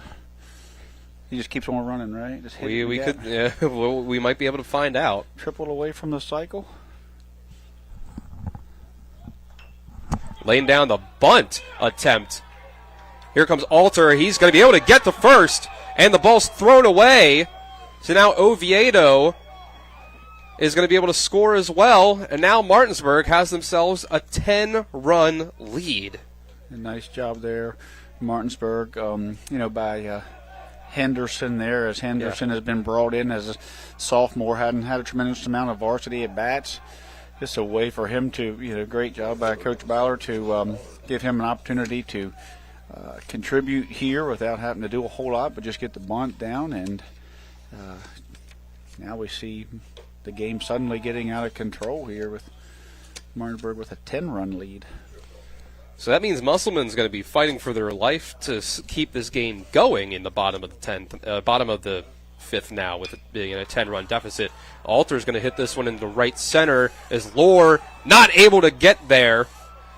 The ball bounces. A throw into second base, though, almost in time, but not quite. So Christian Alter's going to have himself a double.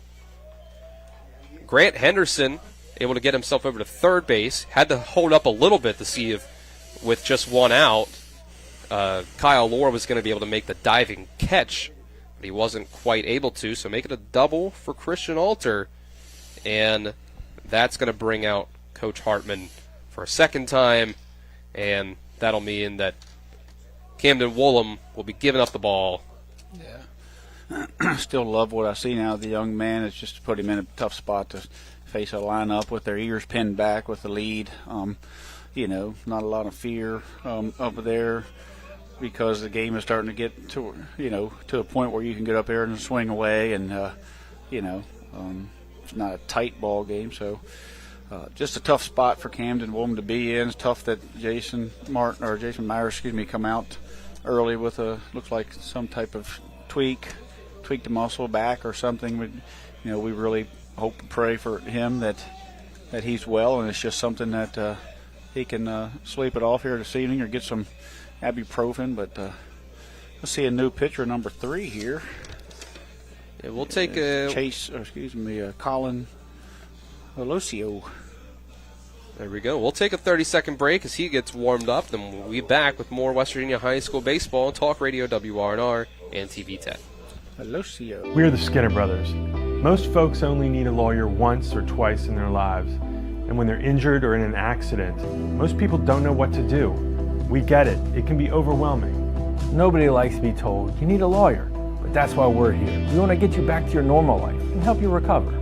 So if you or a loved one has been in an accident, give us a call. Let us figure out how we can get you compensation. Reach us at SkinnerWins.com or Google Skinner Lawyers.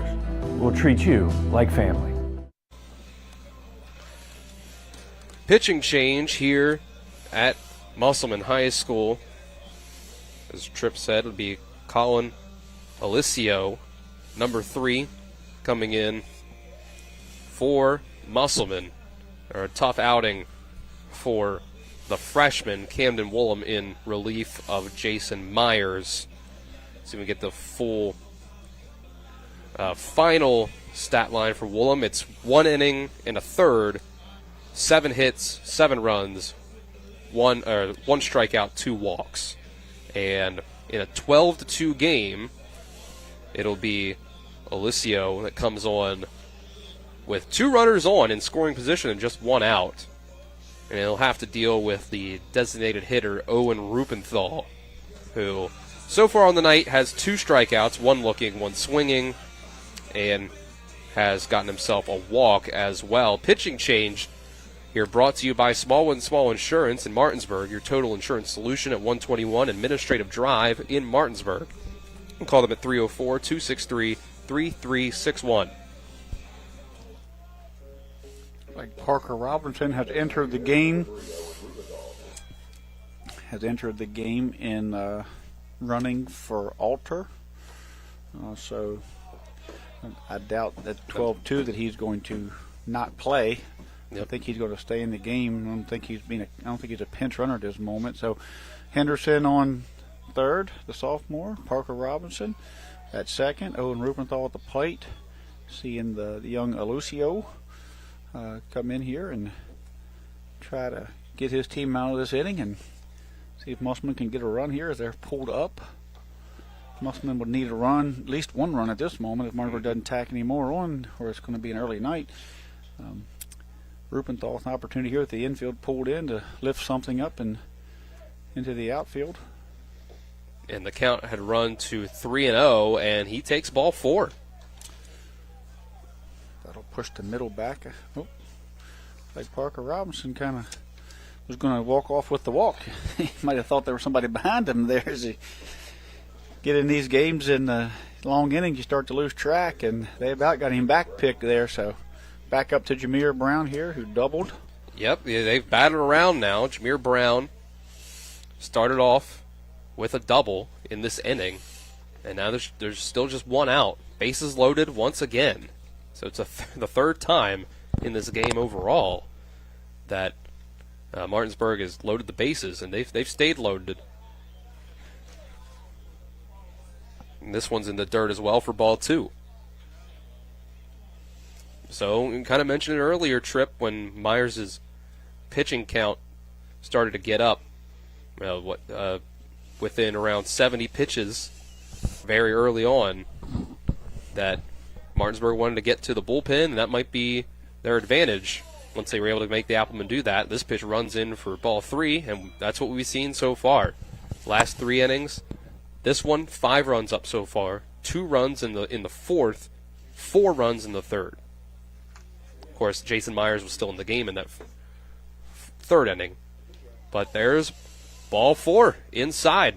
4 pitches, 4 balls, and that'll walk in the 13th run of the game for the Bulldogs.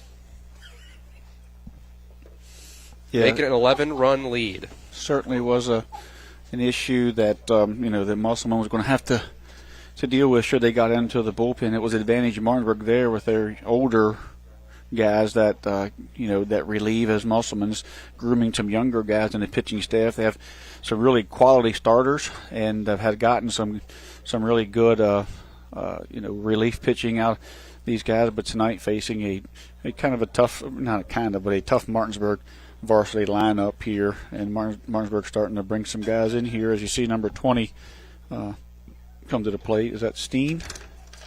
Number 20 would still be Braden Edwards. Oh, okay. Sorry about that. So Edwards already with a grand slam in this one. Has another opportunity to come to bat with the bases loaded. He's got his face mask on. He does. He has the ski mask up over his mouth. Yeah. So I guess it's feeling a little chilly out there. Some of the guys are. Triple away from the cycle. He is, and he's got himself a chance. He would clear the bases, 3 more RBIs if he was able to do it. And big swing and a miss here. Makes the count 1-2.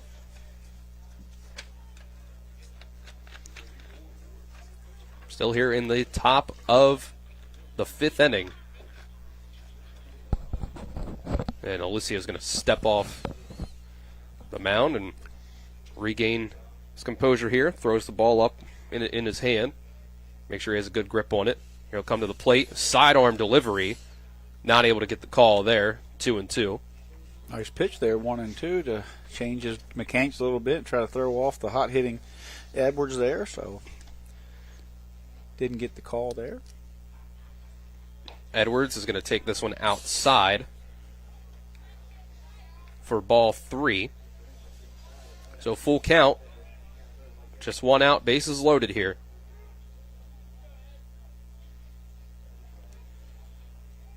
Edwards, 4 RBIs on the day. He'll take the full count pitch inside for ball 4. So another run will come in, make it 14-2. Another RBI for Edwards on the walk. He remains 3 for 3 on the night. So Rubenthal comes across. Yep, make it 5 RBIs for Braden Edwards. And Keegan Everhart will come up to bat. He's gotten the 1 out of this inning so far. 4-2 fielder's choice, as he hit the ball on the ground to second base as first pitch taken for a ball. Hit the ball on the ground to Gilbert at second base, and they came home to get Jameer Brown at the plate. Here's the 1-0. Everhart thought about it, but lets this one go. Make it ball 2.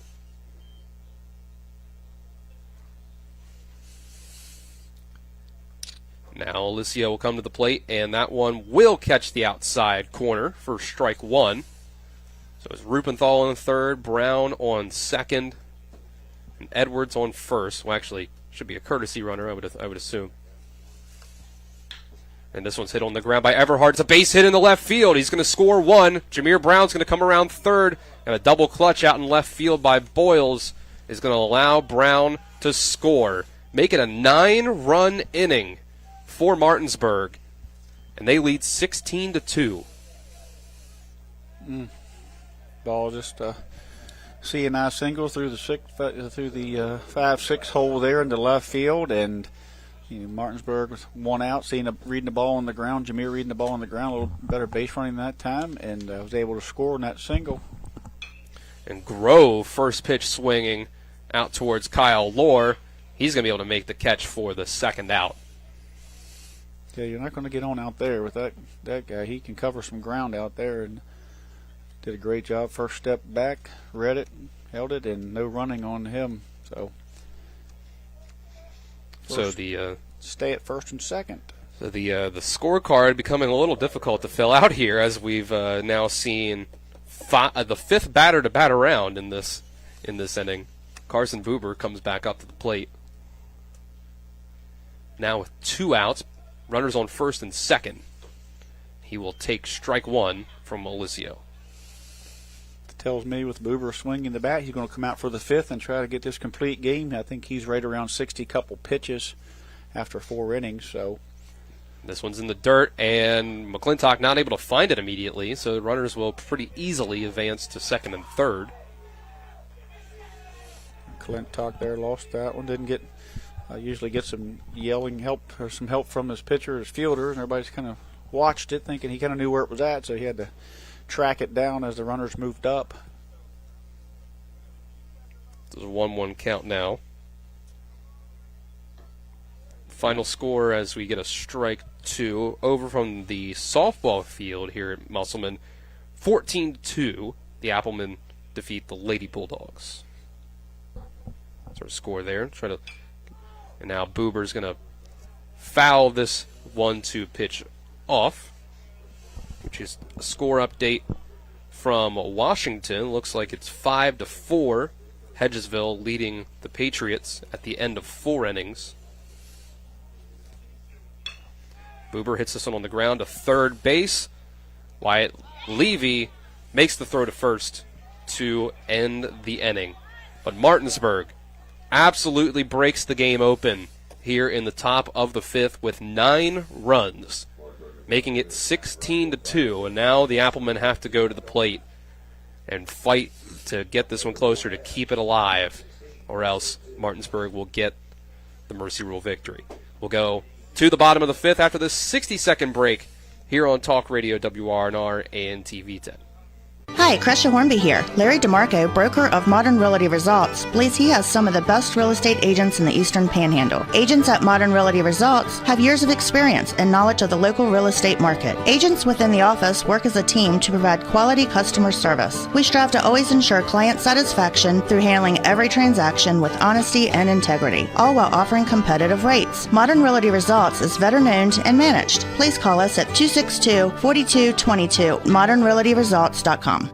Not sure where to go or who to trust with your flooring project? And start with Trips Flooring, proudly serving the area for more than 25 years, specializing in floor sanding and refinishing, along with installation of new flooring, including hardwood, tile, vinyl, laminate, carpet, and the hottest trend in flooring, luxury vinyl, tile, and luxury vinyl plank. Are you on a budget? Check out their warehouse, cash and carry, or call 304-229-7009, or visit them online at tripsfloorsanding.com. Back here for the bottom of the 5th. Dylan Bishop and Trip Tobin with you for Talk Radio WRNR and TV 10. Colin McLaughlin is our on-site producer. Aiden Sensabaugh is behind the camera. And Nick Verzolini is back in the studio. And it looks like you were right, Trip, that Carson Buber will try to come out here and finish off what could be a complete game in 5 innings if he's able to keep Musselman from scoring less than 5 runs. 16-2 is our score after the 9-run top of the 5th from the Bulldogs. Yeah, things kind of got out of hand when Martinsburg got into that young bullpen. Musselman's got a doubleheader tomorrow. Martinsburg got a doubleheader tomorrow. Musselman got to the point where they were throwing out some of their younger relievers, just trying to get through the night. It happens. in high school baseball. First You pitch have those swinging. nights. First pitch swinging, and Grant Henderson's going to let this one hit off of his glove at third base. So the young third baseman who had to come in after the ejection of Ben Reisenweber makes himself an error that'll allow Musselman to get a leadoff runner.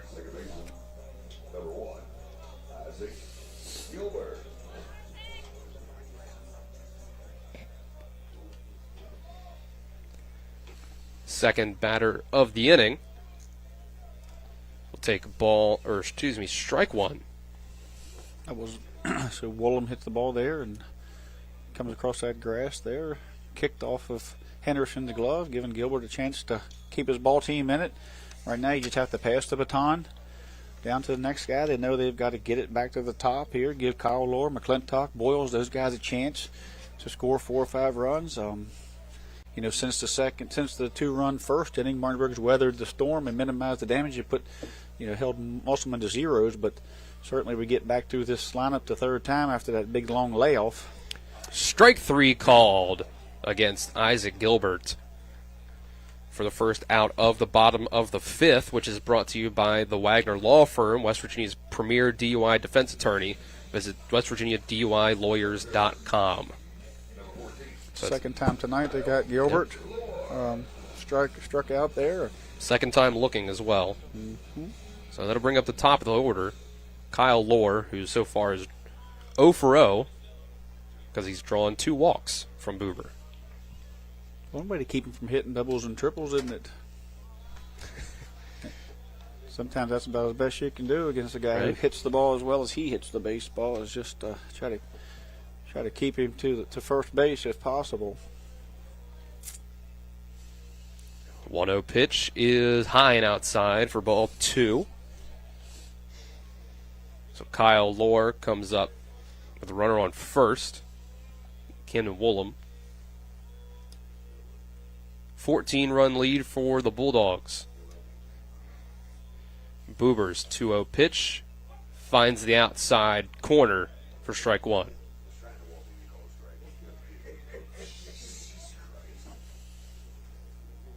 So Musselman has a lot of work to do if they want to keep this game alive. Past the 5th inning. Lohr, grounder to short. On to second for 1. Throw to first is not in time. The speed of Kyle Lohr keeps this game going for at least one more batter. Yeah, it says a lot about Lohr, with that hard 90 ball was definitely a routine double play, tailor-made double play baseball, but he ran down that baseline as hard as he could like it was a 1-0 baseball game. So, hats off to him for keeping this inning alive. Great play by the infield to even make it close with his speed out of the left-handed side. But he just passes the baton down to the next guy. He's going to go. Throw down by Edwards. Not in time. Ball gets past on nearly both middle infielders, but Keegan Everhart's able to let it bounce off of him and stay in front of him. So Lohr isn't able to get a second base out of that. Stole the base. So, make it a 0-1 count after the strike, and now Wyatt McClintock will take strike 2. McClintock also from the left side tonight, 1 for 2.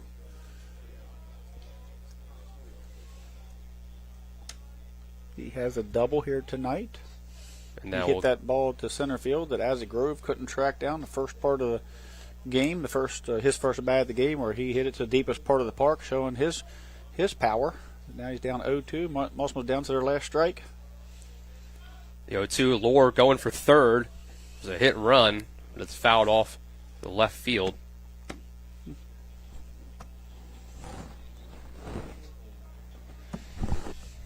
So it's another 0-2 count for McClintock. Martinsburg not holding much, so his Lohr's just, and now they're going to hold him a little better, but kind of releasing him, giving him, run doesn't. And this one will bounce way away. I'm not sure. They're not saying that it hit McClintock. I think it hit off of Edwards and took an odd bounce. I thought it hit McClintock. I thought with the way that it bounced, you would have thought that was kind of what it had to have done. But Lohr moves up to third. They're making a 1-2 count now with 2 outs. Buber throws, check swing, and the umpire will say he did not go out around second base. Again, that's, you mentioned an earlier situation, Trip. It's not as easy for him to tell from out there. A little easier on the lefty, though. A little easier. Yeah, he's still at least on the right side, half of the field for that. Still a very tough spot for an umpire to make a call as he fouls this one off to keep the bat alive. When you're in the middle of the field trying to see if you break the plane of the plate is kind of impossible, really. So it's now 2-2 with 2 outs. 16-2. Musselman's down to their final strike. Carson Buber trying to finish this one out with a 5-inning complete game. Throws, and he's going to foul this one straight back, Will McClintock. McClintock's not going to go down easy. If he can pass it on to Boyles, those guys can hit the baseball. They're not just going to go down easily. Absolutely. Musselman, runner on third is Lohr. Trying to be the first of what would need to be 5 runs in this inning to get it to the 6th. Buber, steady, readies and fires, and just off the outside part of the plate for ball 3. I was checking on Jason Myers. Trainer thinks he may have a rotator cuff strain. He's not going to play at all in tomorrow's doubleheader or over the weekend. He's going to get reevaluated on Monday. This one chopped over to first base. Jameer Brown's going to pick it up and step on first for the final out of the game. He actually bobbled it a little bit, but he had it in his glove when he stepped on the base. So that will do it. Final score after 5 innings is Martinsburg 16, Musselman 2.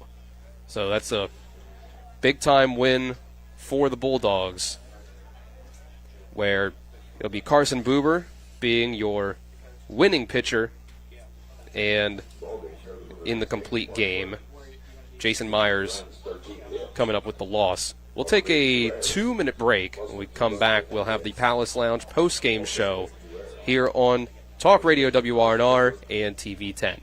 March is Colorectal Cancer Awareness Month. In West Virginia, colorectal cancer is the 3rd most common cause of cancer deaths for men and women combined. Yet, it is one of the most preventable. Every Friday in March, you will be able to purchase a FIT test for $25 to screen for colon cancer. Stop by one of the following locations on FIT Fridays to pick up your test kit. WVU Medicine Internal Medicine Blue Ridge in Martinsburg, WVU Medicine Internal Medicine Charlestown, or WVU Medicine Urgent Care in Charlestown, Inwood, or Martinsburg.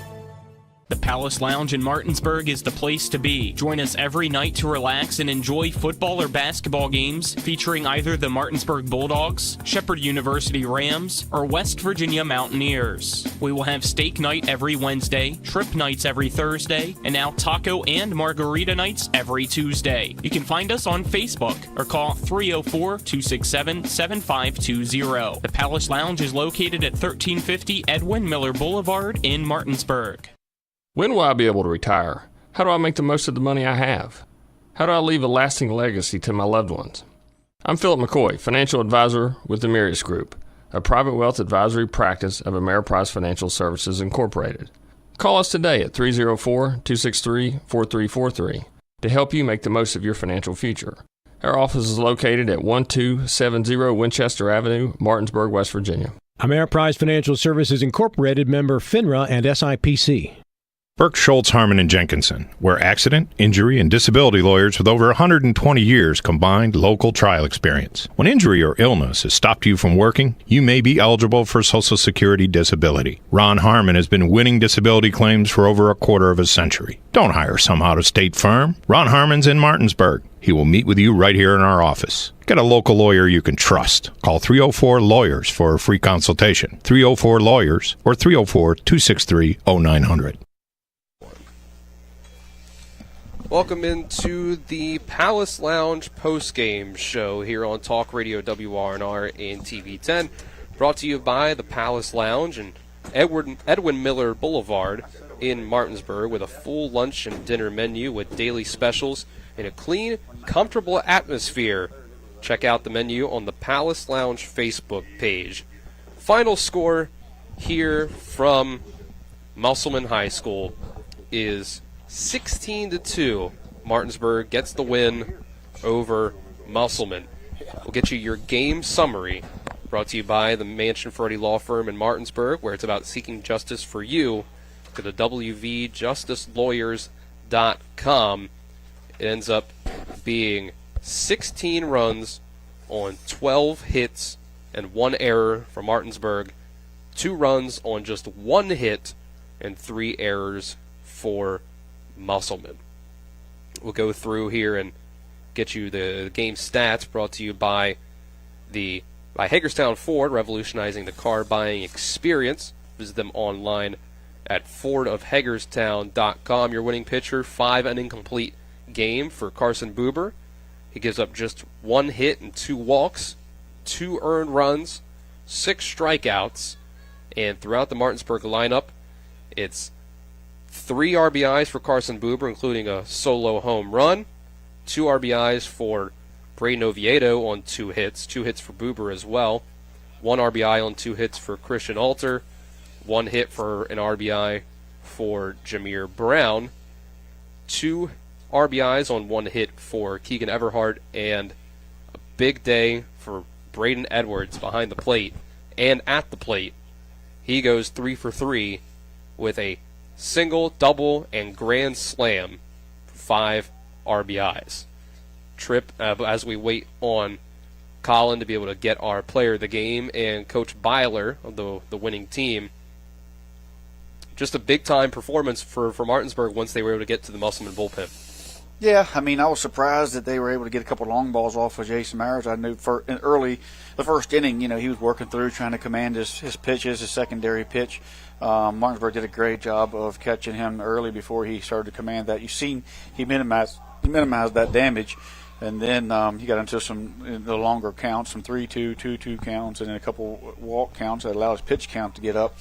Cold night tonight. I said earlier, if we got into the bullpens, it was advantage Martinsburg. I didn't know it was going to be that kind of advantage. But you have to save a little pitching once you start getting down. Now, I'm not saying that those guys are lesser pitching, but you can't go to Chansey because you need a starter for tomorrow. You can't go to any of your seniors. So, Musselman just trying to survive, play another day. Regardless if you lose by 1 or you lose by 10, it's just a loss in the EPAC, and you'd have to move on. So, I look for those guys to rebound tomorrow against Allegheny and Mountain Ridge. All right, and now we'll be able to go down to Colin McLaughlin with our player of the game, Braden Edwards. Thank you, Dylan and Tripp. Down here with today's player of the game, Braden Edwards. Braden, big offensive night for you, young man. Triple shy of the cycle, a grand slam, of course, as well. Just talk a little bit about your game and kind of just what you saw to have such a big night. Yeah, I was locked, I was focused up, and Buber did amazing on the mound to back it up and only holding them to 2 runs. For those that maybe don't know, you're only a sophomore for this team, and being the catcher so far every game, just talk a little bit about your kind of camaraderie with your pitchers and how much it's kind of grown from game to game. Coach Sherman's helped me a lot. We work a lot at practice on just anything for catching. He's helped me a lot. In that grand slam, what was going through your mind as soon as you saw the ball coming out of the pitcher's hand, and just walk us through the rest of the way? I knew it was going off the bat, and I just got hyped up, got the team a good lead so Buber could pitch comfortable. You guys get a big win against an EPAC opponent, 16-2, a Mercy Rule win. Just talk about, I guess, what you feel like has been the biggest strength for your team so far. We've been real good with our bats, and then our pitchers have been real good with holding them to low runs. All right, best of luck tomorrow as well, and then in Myrtle Beach. Thank you. Yes, sir, thank you. Send back up to you guys, unless Coach is directly behind me, so we'll keep it down here. I wasn't too sure, but Coach Byler, congrats on another win for your team and a high affair for you guys. Let's just focus on that first. What'd you like? Well, I mean, what I want to focus on is I think it's absolutely ridiculous that we can't, we have a sophomore comes up and hits a grand slam in that situation, and we can't celebrate with our teammates. That's, to me, that's absurd. Whatever, maybe I'm wrong, maybe I'm not, but I think that's absolutely ridiculous. Well, since you went to that, I'll just go to that as well. What was the clarification given to you during that whole shebang? Well, I'm not going to talk about it, but I'm just going to tell you I think it's ridiculous. I think they threw out the wrong kid.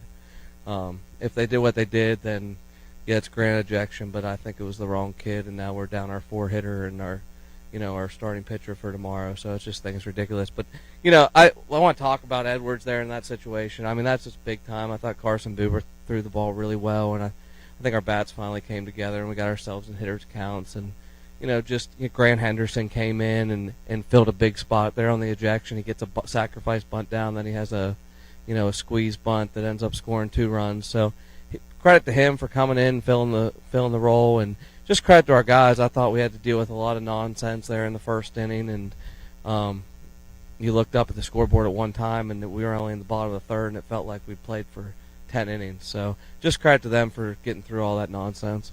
Anything else, Coach? Thank you, guys. Thank you. Back up to you guys. All right, Colin, thank you, and thanks to Coach Byler and our player of the game, Braden Edwards. Player of the game is brought to you by WVU Medicine, Berkeley and Jefferson Medical Centers, leading healthcare here and everywhere. We've gotten ourselves wrapped up here. Just, Tripp, any final thoughts from this one as Martinsburg wins 16-2 over Musselman? Yeah, I think, again, it was just as we watched it and we talked about, getting into those bullpens and the schedules that these teams have. And you'll see some lopsided scores. You've seen Washington get beat by Mercersburg lopsidedly. You've seen Musselman beat Hedgesville lopsidedly. You've seen Martinsburg beat Musselman I mean, it's going to come down to, at the end of the year, the sectionals, who's healthy, who's got some bullpen that can happen, that can help you if you have a short start.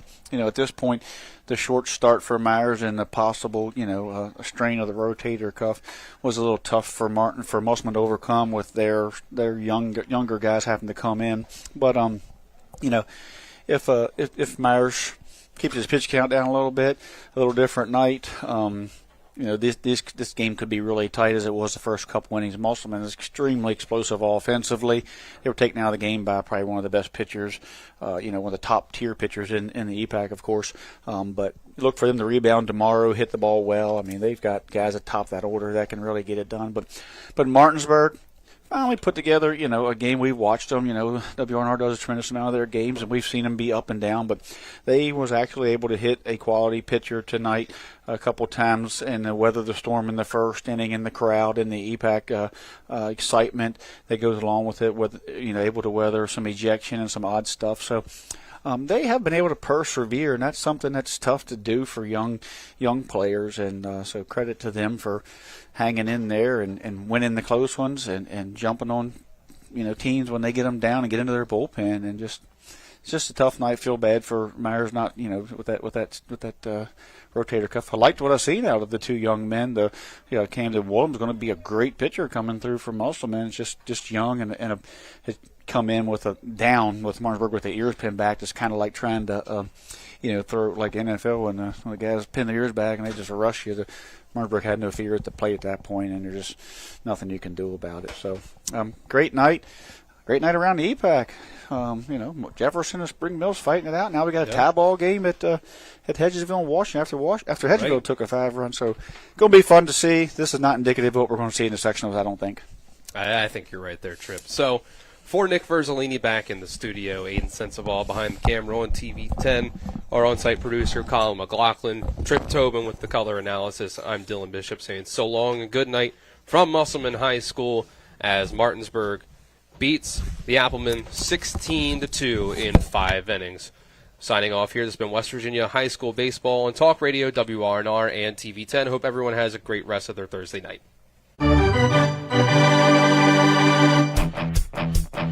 You've been listening to West Virginia High School Baseball.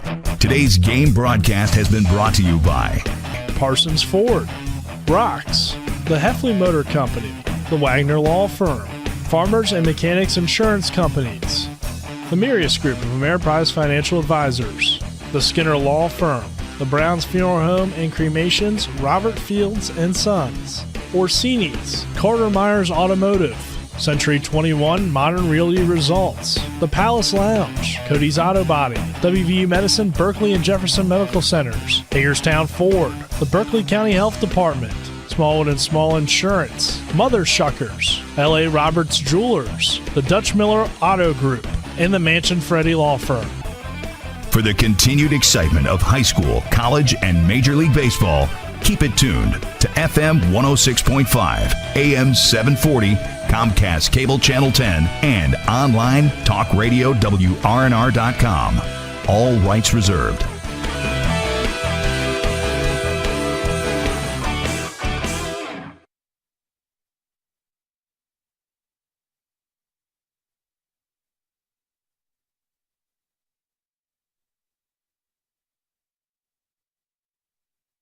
I pre-planned my funeral to make it easier on my family. They were relieved to know I'll get just what I want. My family actually thanked me for taking matters into my own hands. Turns out having this awkward conversation wasn't awkward at all. Pre-planning is my choice. There are certain things about me my family may not know. Now they won't need to guess. The choices are yours. The peace of mind is theirs. Pre-plan your funeral with Brown Funeral Homes and everything will be taken care of. Find out more online at brownfuneralhomeswv.com. Brown Funeral Homes.